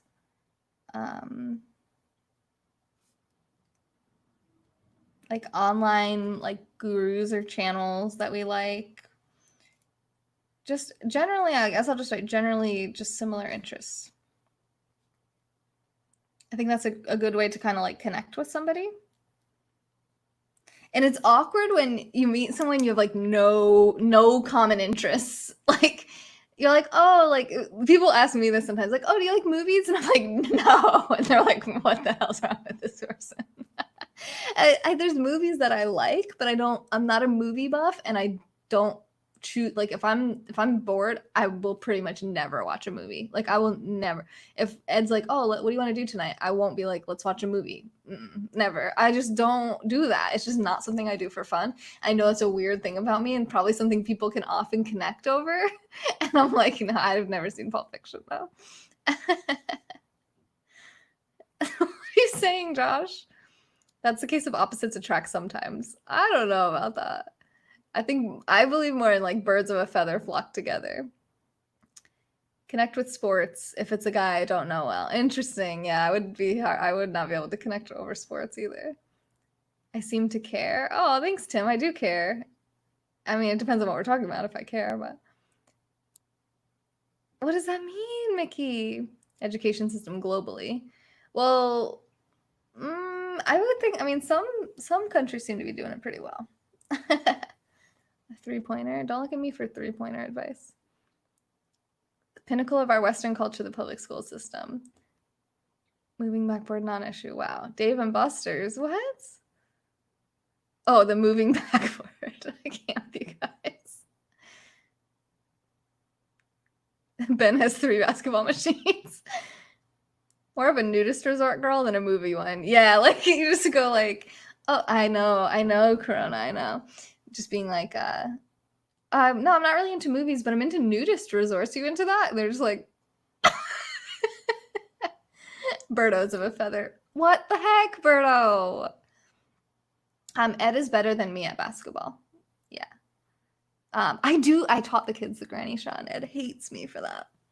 I also tried to have them pitch baseball underhand, and Ed is like, go away from me. Cannot. Ed, I am amazing at basketball. Okay, no, I suck at basketball. I pretty much suck at most like physical activities, except maybe yoga. Even that, if you compare me to like most people that do yoga, I probably wouldn't. I'm not an athletic person, okay? My brain is really my best muscle on my body. If you are there, nudist, yes. Okay, please don't perv on me, please. Tell him how I hit every basket. Yeah, he's good at basketball, yeah. I just don't know. I don't know. I mean, it's okay. Yep, I'm not going to say any more. 5 minutes in the corner, you're on a timeout. Birds? What? Why? If you were there, questionable. No, there's no judgment in a nudist resort. Don't teach them how to shoot ever again. Supposed to be good shooters. Winter is where I honed my pitching arm. Winter? I'm not perving. Okay. I thought you meant like you want to go see me naked. That's what it seemed like. I don't know. Okay. Anyway. Yeah, so similar interest is something that I think is probably my biggest connector. Like when we go to the casino and play blackjack, well, we all like blackjack, so we connect over that, First snow, my right arm was always sore. I don't understand what's being said right now. I'm going to go back to the questions for the soul mapping. Are you a giver or a taker? A giver or a taker? I guess both. I guess if my answer is both, I'm going to write that down because that's like not even learning anything about myself. Your love languages, I know that. I'm not going to write that down either. I can write some stuff down. There's a lot of things I talk about a lot that I know about myself quite well. Blackjack is the easiest card game to understand. I disagree with that. I think war is the easiest card game to understand. Pair of 5s against a 6. What do you do? Pair of 5s against a 6? 10 against a 6, I would double it.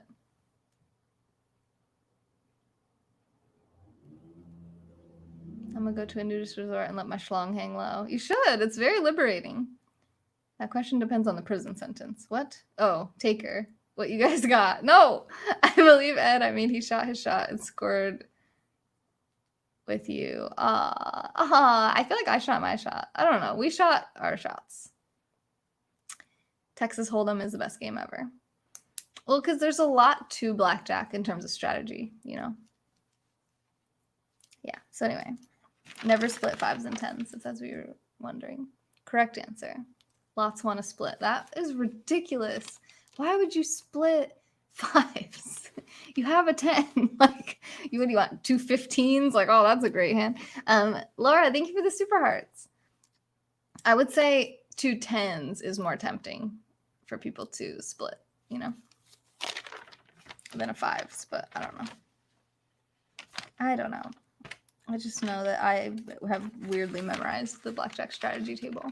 Never split 5s or 10s, yeah. And always split 8s and aces. All right, anyway, no one cares about this. Well, I mean, some of us do, but most of you guys probably want to do the soul mapping, so we'll get to that. Hey, product. You're a good luck charm at the casinos? All right, you can come with us. That sounds great. All right, so what are your 5 love languages? Look that up. Go to 5lovelanguages.com if you haven't done it yet. Figure out what your love languages are. Write those on your soul map. Do you react or respond? Are you an introvert or an extrovert? Do you connect with people mostly online or in person? Do you connect with them over games? These were all like questions that kind of how my mom asked it. So never split 10s either. Yep. Tay banned from Vegas for card counting. Wait, that takes maths, right? Never mind. Damn, blackjack. Yeah, that was actually something that me and Ed connected over, my boyfriend.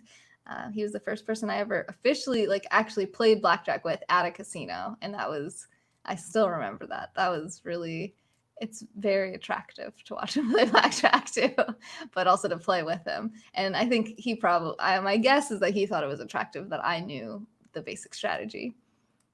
I am 29. Hi, Jays. How are you? I would love to see Midnight and Ed go one-on-one basketball. I would love to see Ed beat Midnight at a game of basketball. It is sexy, yeah. It is. But it was cool that we could connect on something that we were both interested in. That was just like a random thing that we were both interested in. And I had been just studying it out of interest, like, because I'm weird about things I get interested in. I've been memorizing the blackjack strategy, and there was no casino near me, and I couldn't play. And I just played online to see if I could get the strategy right. And then when I met him, we met in Atlantic City, and he likes to play blackjack. So I was like, oh, this is awesome. I have somebody who knows how to play and what to do and can play with them. So now I've become better. You're good at all games, but I usually do beat you at Melbourne. Blackjack is your best chance at a casino. Yeah, depending on what kind of situation they have, like what the payouts are and everything. You still have it, Tim. It's still there. It's in you. It's still there. That's why you're here. I'm good, Jay. How are you? If I lose to Ed in basketball, I'll let my ancestors... What? 1 for 10 at Melbourne. I don't know about that.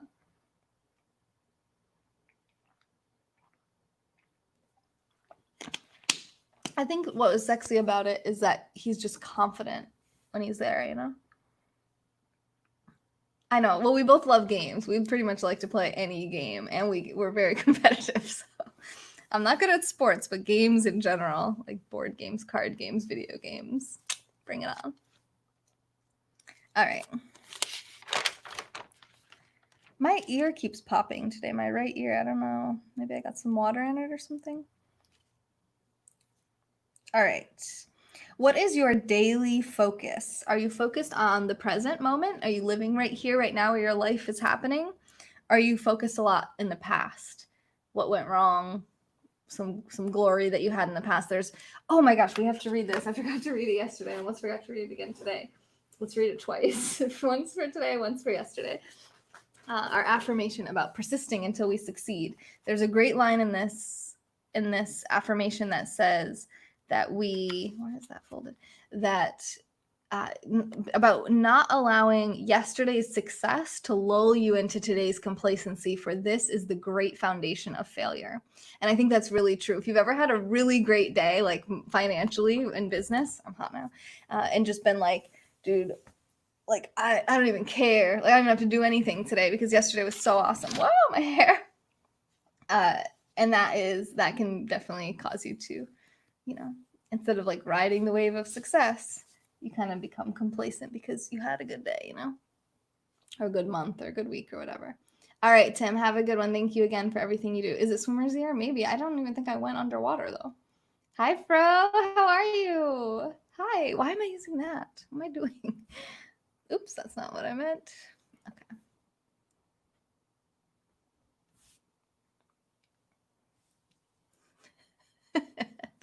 Oh yeah, Ed's crazy on the machines. The weird machines at the whatever arcade you go to, he kills that. It's crazy. That is super crazy. Okay, let's read this real quick. This is from Og Mandino's book, The Greatest Salesman in the World. And we're reading this every day for 30 days, and then we'll get to our next one, which is I am nature's greatest miracle. Our last month's affirmation was I will greet this day with love in my heart, and this month's affirmation is I will persist until I succeed. Oh my God, Matthew, seriously? Dude, you gotta tell Sonam that. I'm sure she knows. Oh, look. Happy International Pineapple Day, everyone. Yeah, exactly, Berta. We didn't take any time for him last night. What are we doing with our lives? Okay. I will persist until I succeed. In the Orient, young bulls are tested for the fight arena in a certain manner. Each is brought to the ring and allowed to attack a picador who pricks them with a lance. The bravery of each bull is then rated with care according to how many times he demonstrates his willingness to charge in spite of the sting of the blade. Henceforth, Well, I recognize that each day I am tested by life in like manner. If I persist, if I continue to try, if I continue to charge forward, I will succeed. I will persist until I succeed. I was not delivered unto this world into defeat, nor does failure course in my veins. I am not a sheep waiting to be prodded by my shepherd. I am a lion, and I refuse to walk, to talk, or to sleep with the sheep. I will hear not those who weep and complain, for their disease is contagious. Let them join the sheep. The slaughterhouse of failure is not my destiny. I will persist until I succeed. The prizes of life are at the end of each journey, not near the beginning, and it is not given to me to know how many steps are necessary in order to reach my goal. Failure I may still face at the 1,000th step, yet success hides behind the next corner in the road, next bend in the road.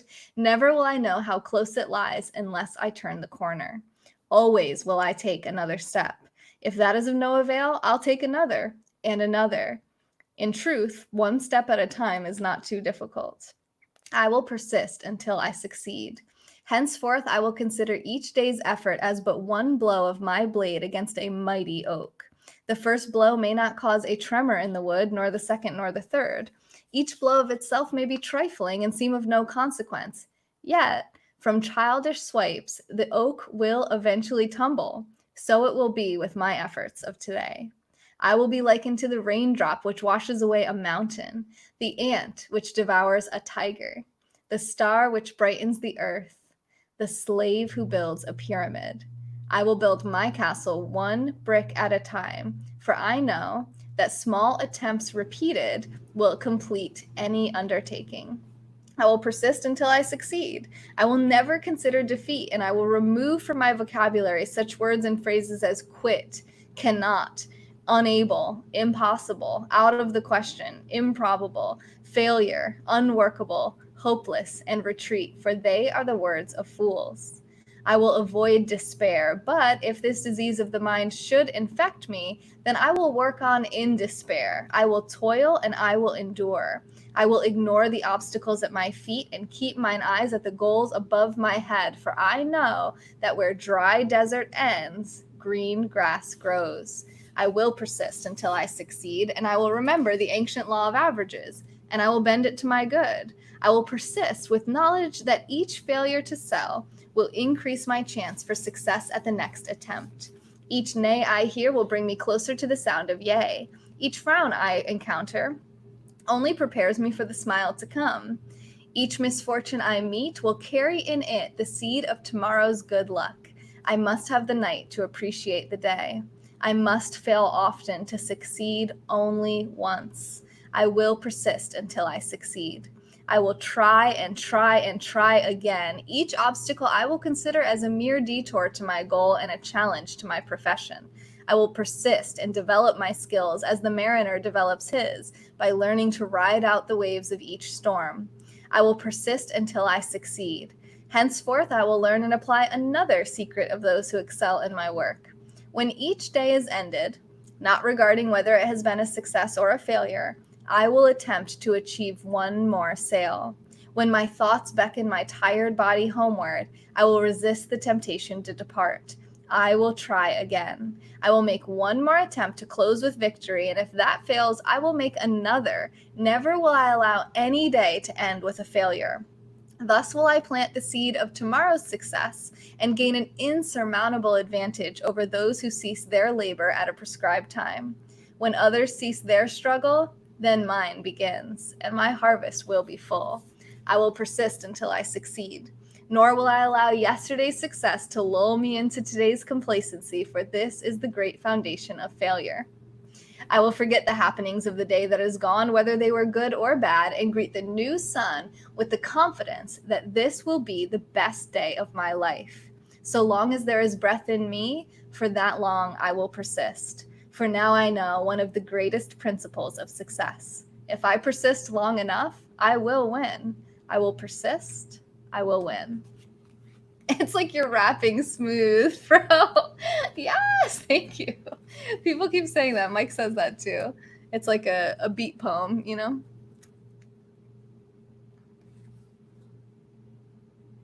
The nudist resort is your destiny. Lion rolls over all. Rawr! Like a WWE wrestling ring. Yeah, basically. Hi, Mark. How are you? I see you over on YouTube. Finger snapping. Mickey. I will, I can, I am. All positives. Yep. I sold a book on eBay today. My first book that I sold of those ones that I listed not too long ago. You must have the midnight to appreciate the day. Facts. You like a full harvest? Me too. Without midnight, you can't start a new day or end a day. I'm important. That's true. Yeah, Tony, very good. Good to see you. Hey, that's me. Hey, other me.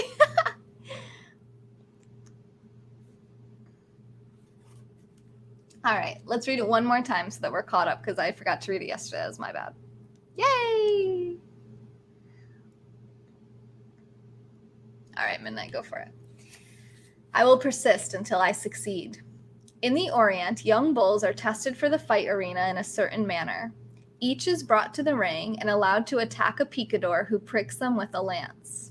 The bravery of each bull is then rated with care according to the number of times he demonstrates his willingness to charge in spite of the sting of the blade. Henceforth will I recognize that each day I am tested by life in like manner. If I persist, if I continue to try, if I continue to charge forward, I will succeed. I will persist until I succeed. I was not delivered unto this world in defeat, nor does failure course in my veins. I'm not a sheep waiting to be prodded by my shepherd. I am a lion, and I refuse to talk, to walk, to sleep with the sheep. I will hear not those who weep and complain, for their disease is contagious. Let them join the sheep. The slaughterhouse of failure is not my destiny. Thank you, Fro. I will persist until I succeed. The prizes of life are at the end of each journey, not near the beginning, and it is not given to me to know how many steps are necessary in order to reach my goal. Failure I may still encounter at the 1,000th step, yet success hides behind the next bend in the road. Never will I know how close it lies unless I turn the corner. Always will I take another step.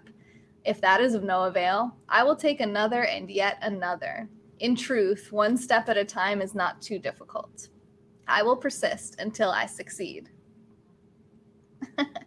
Henceforth, I will consider each day's effort as but one blow of my blade against a mighty oak. The first blow may not cause a tremor in the wood, nor the second, nor the third. Each blow of itself may be trifling and seem of no consequence. Yet from childish swipes, the oak will eventually tumble. So it will be with my efforts of today. I will be likened to the raindrop which washes away the mountain, the ant who devours a tiger, the star which brightens the earth, the slave who builds a pyramid. I will build my castle one brick at a time, for I know that small attempts repeated will complete any undertaking. I will persist until I succeed. I will never consider defeat, and I will remove from my vocabulary such words and phrases as quit, cannot, unable, impossible, out of the question, improbable, failure, unworkable, hopeless, and retreat, for they are the words of fools. I will avoid despair, but if this disease of the mind should infect me, then I will work on in despair. I will toil and I will endure. I will ignore the obstacles at my feet and keep mine eyes at the goals above my head, for I know that where dry desert ends, green grass grows. I will persist until I succeed. I will remember the ancient law of averages, and I will bend it to my good. I will persist with the knowledge that each failure to sell will increase my chance for success at the next attempt. Each nay I hear will bring me closer to the sound of yea. Each frown I meet only prepares me for the smile to come. Each misfortune I encounter will carry in it the seed for tomorrow's good luck. I must have the night to appreciate the day. I must fail often to succeed only once. I will persist until I succeed. I will try and try and try again. Each obstacle I will consider as a mere detour to my goal and a challenge to my profession. I will persist and develop my skills as the mariner develops his, by learning to ride out the wrath of each storm. I will persist until I succeed. Henceforth, I will learn and apply another secret of those who excel in my work. When each day is ended, not regarding whether it has been a success or a failure, I will attempt to achieve one more sail. When my thoughts beckon my tired body homeward, I will resist the temptation to depart. I will try again. I will make one more attempt to close with victory. And if that fails, I'll make another. Never will I allow any day to end with a failure. Thus will I plant the seed of tomorrow's success and gain an insurmountable advantage over those who cease their labor at a specific time. When others cease their struggle, then mine begins, and my harvest will be full. I will persist until I succeed. Nor will I allow yesterday's success to lull me into today's complacency, for this is the great foundation of failure. I will forget the happenings of the day that is gone, whether they were good or bad, and greet the new sun with the confidence that this will be the best day of my life. So long as there is breath in me, that long will I persist. For now I know one of the greatest principles of success. If I persist long enough, I will win. I will persist. I will win. All right, we got that done. Thanks for bearing with me for 2 of them. I will catch up on comments. Let me drink a little water. I choked on those last few words.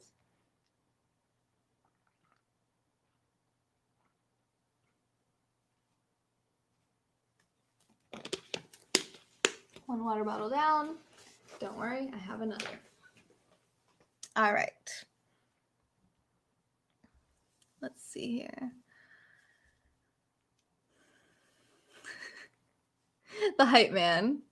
The book hype man. Okay, what? Amen. Preach.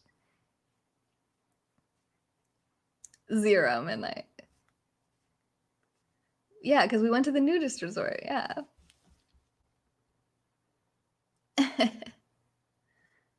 Edible. Eat it and leave. Thanks for the snack. One time I took too many steps and ended up doing the cha-cha slide. Okay. I love you too, Midnight.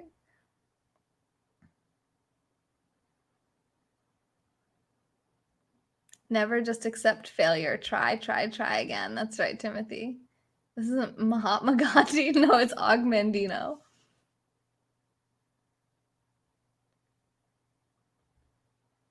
I love you guys. Okay, what's next? So what is your daily focus? Present, past, or future? Do you focus on life or are you focused on death? Neither of those things, Matt. What motivates you? What keeps you up at night? What are you living for? What do you stand for? What is your brand? So she gets into here, and when I say she, I'm talking about my mom. She gets into these 9 different areas where you're figuring out what is your brand, like what represents, what word or something kind of represents your life in these 9 different categories. So before that, let's kind of go over some of those previous questions. So daily focus, present, past, or future. I spend a lot of time in the present and the future. I don't spend a ton of time in the past. Sometimes I do, though. I mean, so I'm going to write, I live mostly in the present. I think about the future a lot.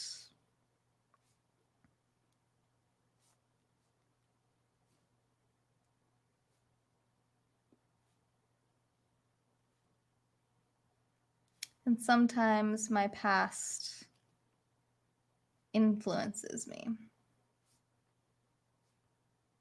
or comes up.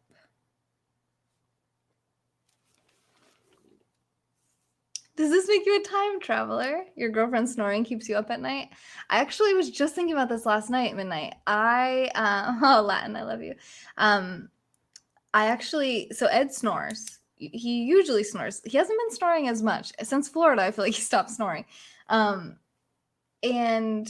I like it. It's very calming and soothing. There's been a couple times where it's really loud and it does make it a little bit hard to sleep.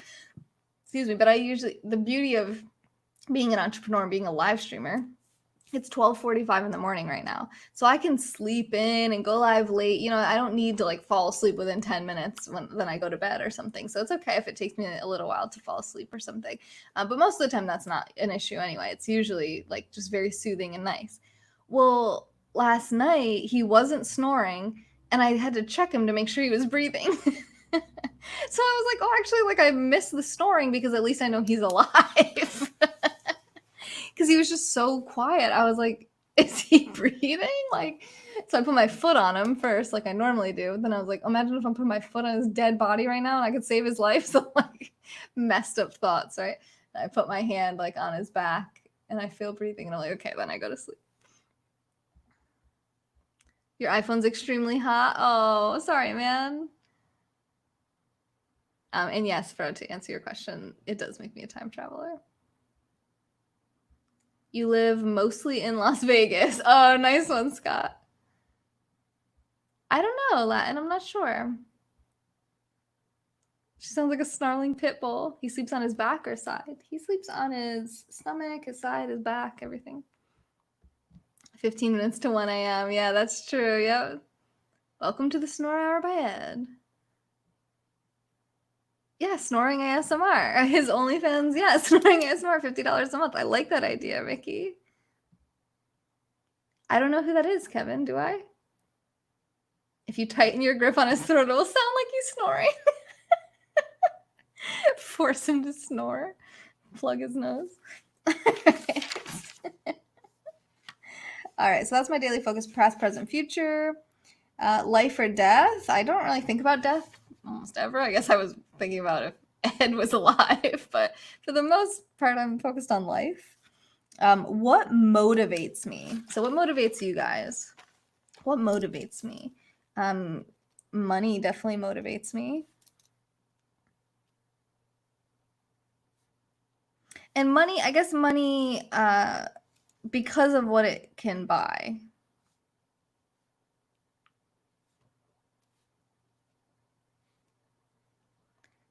Namely,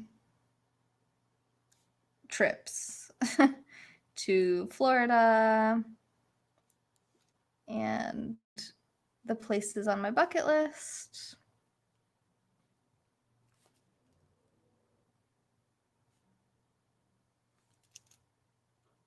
Which is Easter Island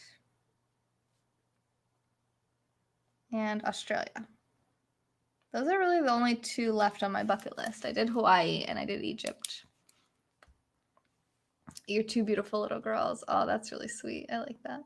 Point. No, Berto. I was in his scope yesterday. Rainy? Rainy? I was in his scope yesterday. Who's Rainy? Oh, Randy. Randy Horton. That was this morning for me. Yeah, Randy. Oh, okay. He's scoping. Cool. Berto, you can see this shoulder, okay? Just like, ooh, look at my tan line. Guys, I got tan line. Okay, anyway. Beatboxing with his snore. See what cool beat you get. Oh my god, that's hilarious. If they don't give me a Father's Day gift, I'm putting them up for adoption. Death is inevitable. Focus on life. I agree with that. I like that. It's Randy Horton. Yeah. Learning new things motivates you. Ooh, I like that. Oops, I clicked the wrong one. Learning new things motivates you. Me too. That's a good one. I'm gonna steal that one. I'll just put like learning motivates me.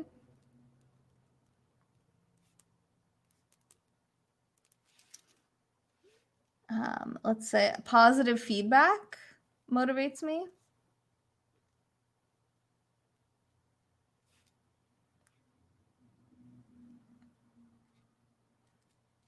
Growth.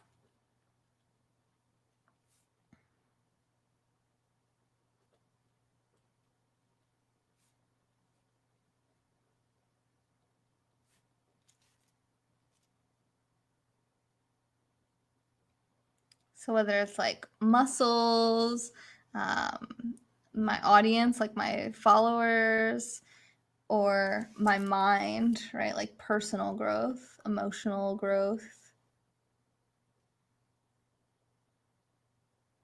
psychological growth.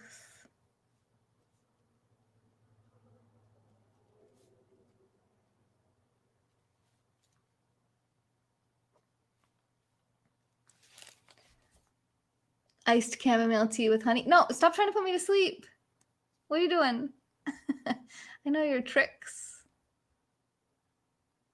Oh my God, Mickey. The next tan line, yes. Chamomile nice. If they put me on child support, they give way less money than I give. Yeah. Well, that's good. I feel like a lot of things motivate me. I just feel like super motivated in general. Traveling itself motivates me. Okay. So let's see what else. Results, you know, growth is a good another word for that too. So, all right. What keeps you up at night? Pretty much nothing. I sleep pretty good. I mean, that you motivate me. I don't know if that's the right word for it. Knowing that you can upgrade to be better always motivates you. Yeah, exactly. Exactly. I already did Wild Thing. You missed it. You missed it. I played Baby Shark. You really missed a great, lovely, lovely song. Pizza, candy, and cheese jokes. What keeps you up at night? What are you living for? What do you stand for? What is your brand? And then this goes into the 9 categories. So let's see if we can pull this off. I have like less than 30 minutes to pull this off. So who motivated me to go to Florida? What? No? No, Bones. Thank you, Midnight. That I appreciate. Yeah, Timothy, I actually traveled. I went to Florida last weekend, and it was amazing and awesome. Tubi? What's Tubi? Celebrity scoopers. Did it feel good, Midnight? Did it feel good to flex on them? Right. It felt good to me, so thank you. Was it good for you? Because it was good for me. All right, so the 9 categories here. We start with spirituality. What is your brand there? My brand for spirituality is agnostic. No idea. I ain't got no idea anything about spirituality. And that's all I know. All I know is that I don't know. What the heck? If it felt better than sex, then you're doing it wrong. The sex, I mean. He touchdown danced. Yes. He said, no, I'm lying. Okay, good. What keeps me up is exactly how many spiders total are in the walls of the house at any given time. Yeah, that sounds maybe like potentially some type of obsession there. Oh, okay, Latin, cool. You're watching 2 things at a time? Nice. I like your mustache, by the way. It's like my grandpa's mustache. He has the Hulk Hogan mustache and beard combo. All right, family or intimate relationships if you don't have a family. So I actually do have a family, so I will put family. What is my family brand?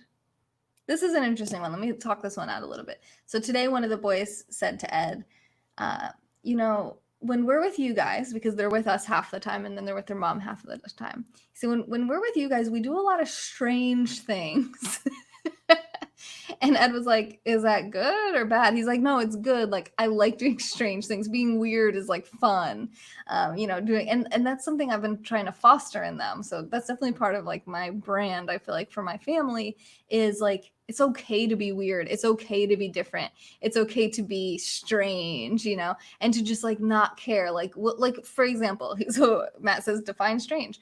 For example, in the game Animal Crossing, when the character's running around, they put their hands back like this and they run around.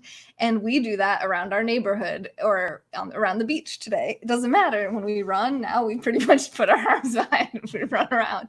We don't care what other people might think about us, right? We don't, and even if, you know what I mean? Like, we might care, right? We don't want people to dislike us, right? We're not like inhuman, but we are confident in having fun and to us, having fun is doing something different, doing something unusual, doing something out of the norm, not feeling like you have to like fit into this little box or category or be normal or try to convince other people that you're normal, because that's not cool. So one of the kids, someone called him weird. Someone told him he was weird. I don't remember if it was his brother or someone at school. It was a while ago.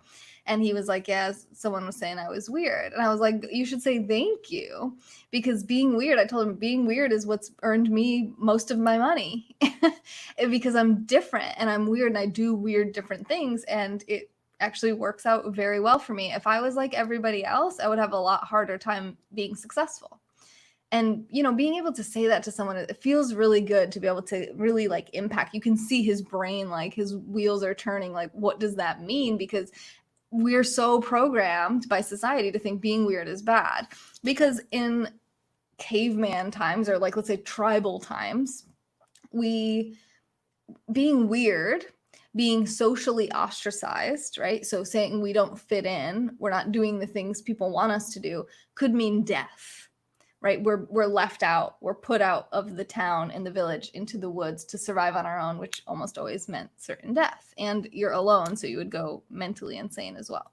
So we have a real deep fear of being left out of the group or standing out or, you know, just not being accepted and embraced by our group. But now we have billions of people on the planet. We're a huge one, basically big tribe, and you're always going to find somebody who accepts you and doesn't judge you. And I know that for a fact, because I've met lots of communities like that. And you're going to find somewhere where you fit. So even if one group rejects you or whatever, it won't matter. You're not going to die. It's not going to kill you. You'll find other groups, right? You're going to find people that appreciate you and like you for you. And you don't need to change to be normal. You know what I mean? To be their version of normal, because all the groups normal is different. Like we were talking about with sociology earlier. Being different is what makes us not robots. And how boring would it be if everyone was the same? And everyone says that and they give it lip service, but to really say like, oh, say thank you when somebody says that you're weird or strange or something, be like, thanks. I like my weirdness. Like I like being different. I like doing what I think is funny or fun without having to worry about what other people think about that, you know? So I really like the fact that he said that today. And he liked that, and he was kind of reflecting on that. His little tiny brain was like so cool, because I'm like, yes, like it's sunk in, and it's kind of like he actually likes it. And as he gets older, he might not, but if you think about it, like I have tons of costumes right there. Like I could go put on a costume at any moment. And we were doing a Zoom call with my family, and we all just decided to go put costumes on, right? So one of us is a banana, one of us is an eggplant, one of us is a pirate, one of us is a rabbit. Like, you know, just weird stuff. Like that's just weird. It's a weird thing. But they're going to grow up like that's not that weird for them, because that is like their normal, right? Is to do like whatever, just have fun, like be entertaining, because that does make you a more interesting person, which makes you stand out, which makes you more attractive to friends or mates or employers. You know, it gives you a lot of like options and opportunities, I think. So that's just Christmas in Vegas, but that's like a Tuesday at our house, you know what I mean? Midnight when he has his girls over. What keeps me up is thinking of new great ideas. What one did you think of last night? Spontaneous. Yeah. You do strange things, really? Yeah. Weird is fun. I like it. Me too. Animal Crossing in real life. Animal Crossing is the new Angry Birds. I don't know. Bird, I know you miss Animal Crossing, right? Especially when entertaining kids. Yeah, I mean, I don't even really try to like entertain them necessarily, right? They entertain me a lot. I find them really interesting. Mickey. Thank you, Berto. I love you too. You're also weird, which I love.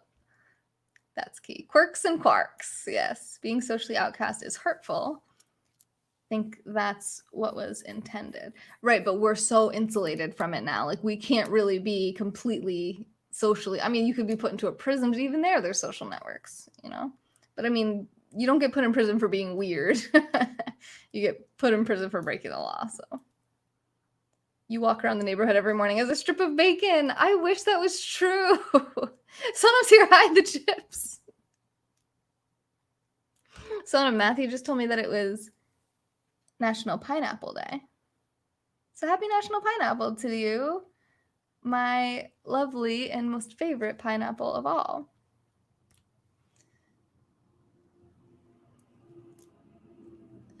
It is? What do you mean it is? Hi, Sonam. Just was to make my artwork better. Beyond Periscope, I'm a 2D, 3D artist. Okay. Oh my God, Midnight. Don't say those words. That's not nice. That's not nice. All right. All right. Where were we? Okay, so what is my family brand? Weird. Acceptance. How about like fun and acceptance? Is that it though? I try to teach them to I also try to teach them to be focused and know how to earn things, to work to get what they want and manage their money. So what is that, responsibility? And then what about mine and Ed's relationship in that terms of the family, which would be, I guess, calm energy is a big thing that I try to get in the family as well. And love, there's a lot of this. Let's just write all that down. So calm, fun, loving, calm, fun, loving, responsible, acceptance. I like that. That's good. That's my family brand. Okay. Next one is career or business. So I'm going to put business for me, since my business is my career. I'm not an employee. I'm self-employed. I felt like that was a genuine question he asked. Why are you so annoying? I'm annoying to you for a different reason than I'm annoying to him. Come on, Ross from Friends, fire up some more keyboard. We have to finish this. We have 20 minutes left. Mickey. Drinking, you forgot that category. Bless you. Thank you. Thank you for all the blessings. I just got cold now. I sneezed and immediately got cold. Don't be freaking out that you think it's coronavirus. Jeez. Coronavirus. Oh, thank you, Berto. Very, very sweet. Very sweet of him. All right. So business brand, that's easy because that's something that's obviously branded, right? But for some of you, you could be an employee, right? So you might not really think about what your brand is. Wait, I pulled the wrong shoulder down. There we go. Let's say, so connection and positivity. Boom. Oh my gosh. It is allergy season. Yes, it is. It has been for a while, though. You never know. I could have got something when I went to Florida. All right. Next one is finances.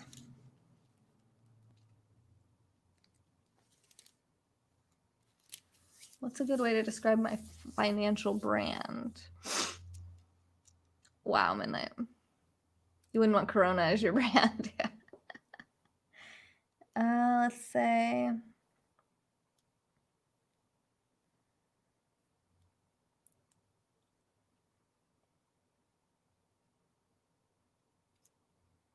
I don't know, stable and growing? Okay, yes, I have nothing. It's just allergies. I like it, Jay. Speak it. Oh, you hear my stomach? I'm hungry, too. Oh, why is this all jacked up? I like how you spell nudist resort. Welcome back, Sonam. So finances are solid and growing. Okay. And I'm learning more about investing too. I'm going to do a broadcast about bonds. I got to get that one together too. How about friends and social life?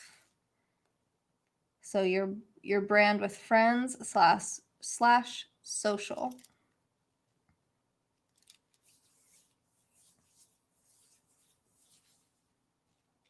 Black looks good on Sonam.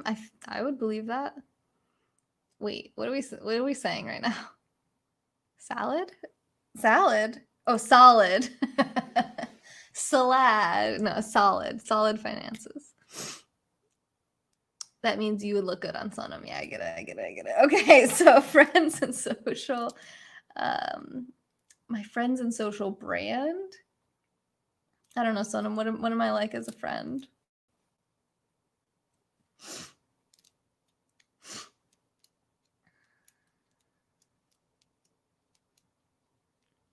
Don't encourage him, Fro.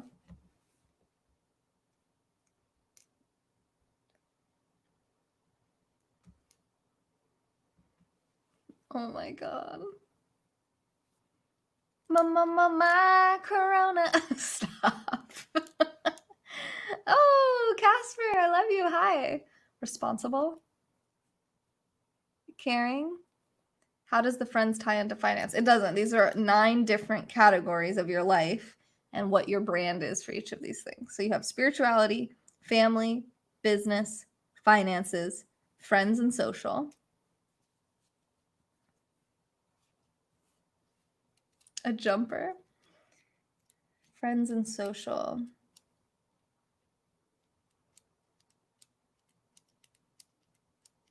I mean, I would say it's like probably lacking a little bit in terms of like, I don't really spend a ton of time talking to my friends. I feel like I try to help them like when they want help. I don't have a lot of like in-person friends here since I've lived here. That's not a category.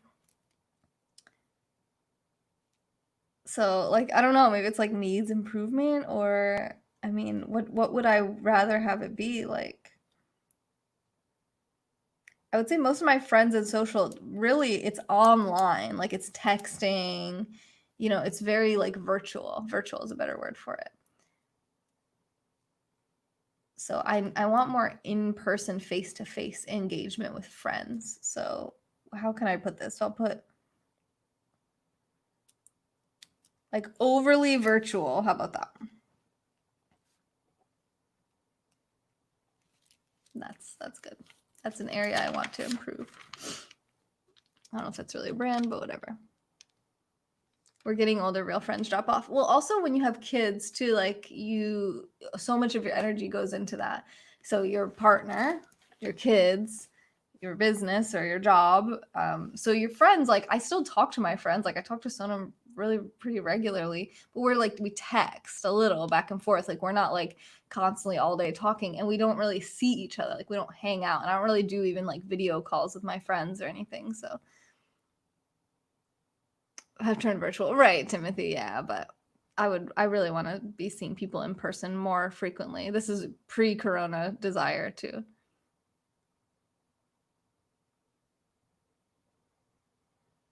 Married as well, right? Yeah.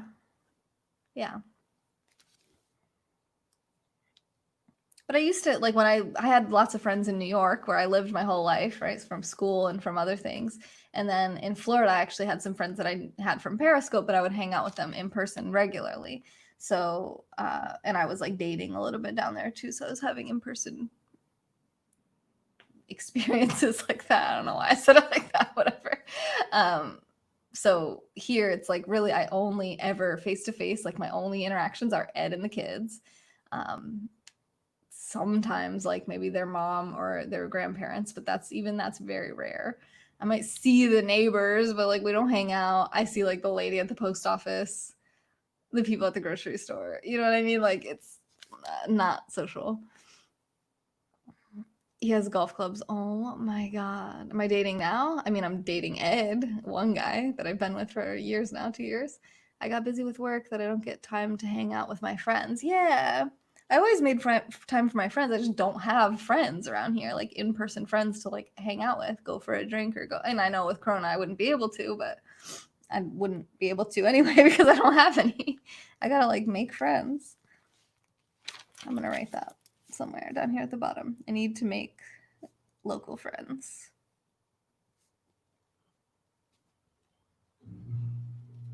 We were going to that game night, and I made a friend on like an Instagram friend there, and we were seeing each other at the game nights, and she was cool. I liked her, but we never hung out outside of that. But she also lives in Philly, which is like, making friends is hard. Yeah, it can be. Yeah, we do try to hang out when we get time. Good. He does love golf, though. Okay, I don't care. All right. Personal and emotional growth. I'll just call it personal growth.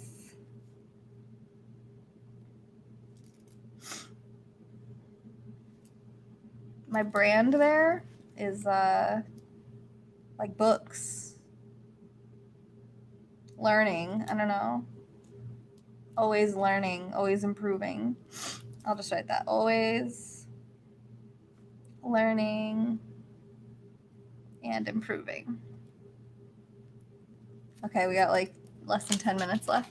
Friends suck. I don't know. I mean, if you're putting quotes on, I guess they're not really very good friends. Austin could come over. But he doesn't even live near me. He lives in Pennsylvania, though. That's not too far. I could do a meetup with Austin if he would do it. I know Berto would like cream over that. All right. Service, community, giving. What now? Service, community, giving. I'm just going to write next juice. Next juice and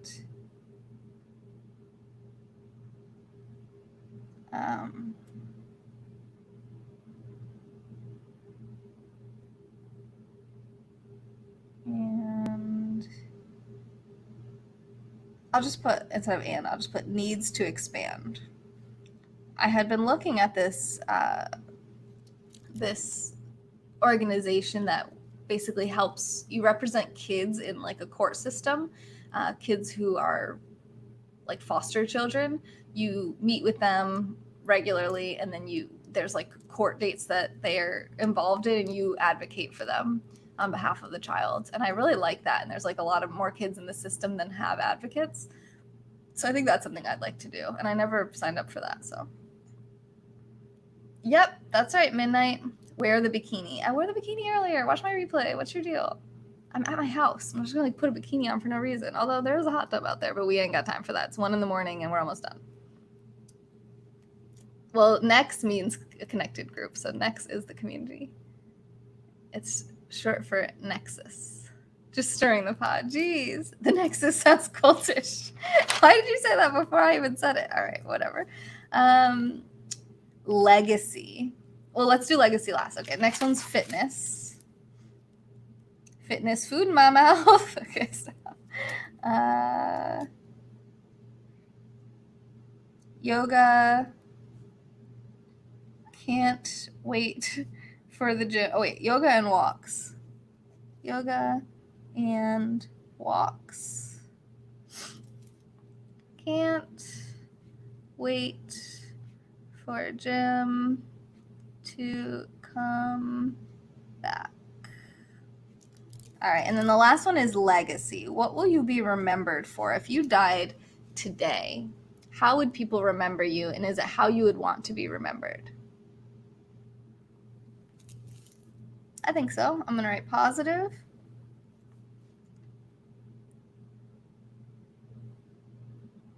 Hardworking.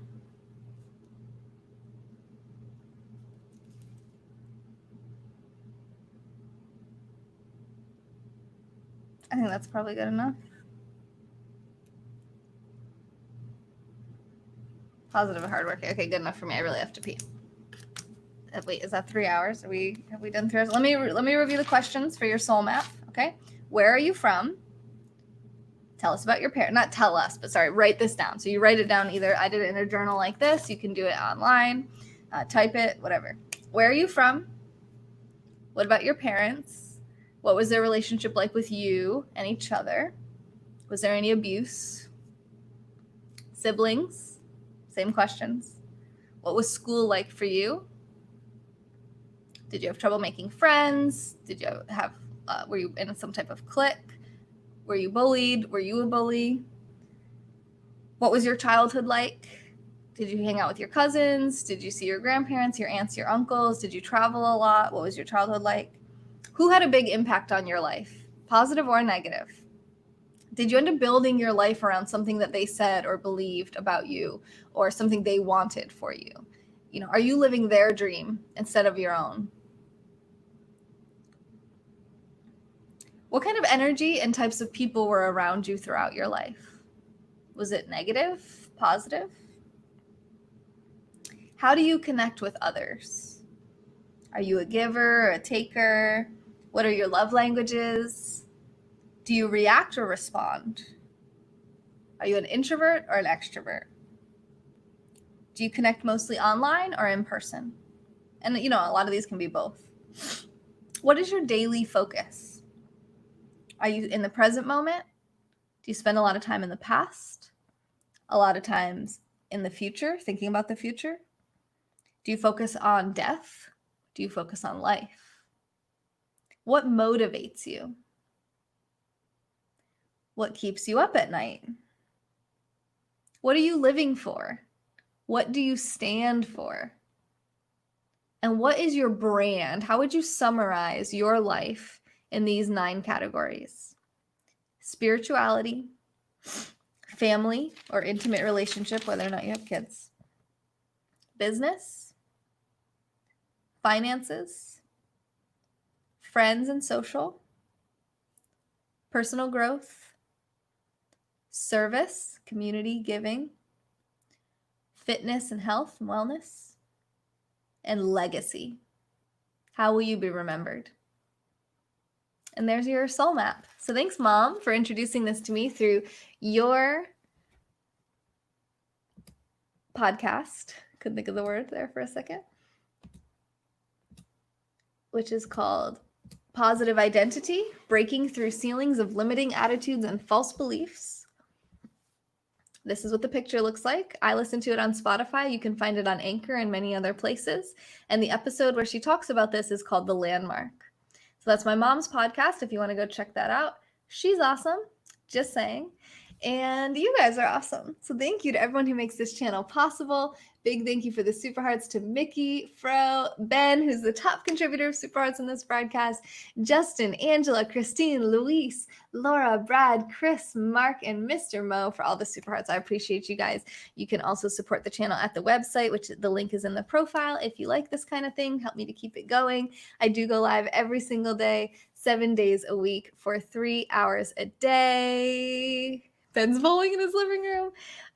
Thank you, Wild Thing. Yeah, I'll blow my nose if I need to. Bye, Fro. I love you. Bye-bye, guys. Oh my gosh, you guys are so funny. People want a legacy. Ew, everyone has forgotten. Well, whoever remembers you. There'll be some people like your own family or whatever, people you work with. And I said for being ignorant and not giving a fuck. Berto said I was a bad bitch. Hey, Bob, how are you? I have to go to the bathroom.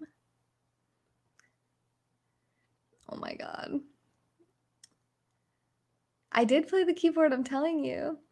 Thank you, Timothy. I love that. Love to all. Stay safe out there. You too, Timothy. Bye, Matt. Bye, Sonam. Michael Joseph Murray, goodbye. Bye, Rhodey. I love you. Hope you can hear me. Bye, Duo. Jivanath, hello. Oh, Jay, hi. Bye. Hi, bye. David, Jaron, Albert, Bob, Mickey, Dennis, Timothy. Bye, guys. Love you guys. My pee dance. I hope to see you on the next juice. This has been a moment in time with Taylor. See you tomorrow.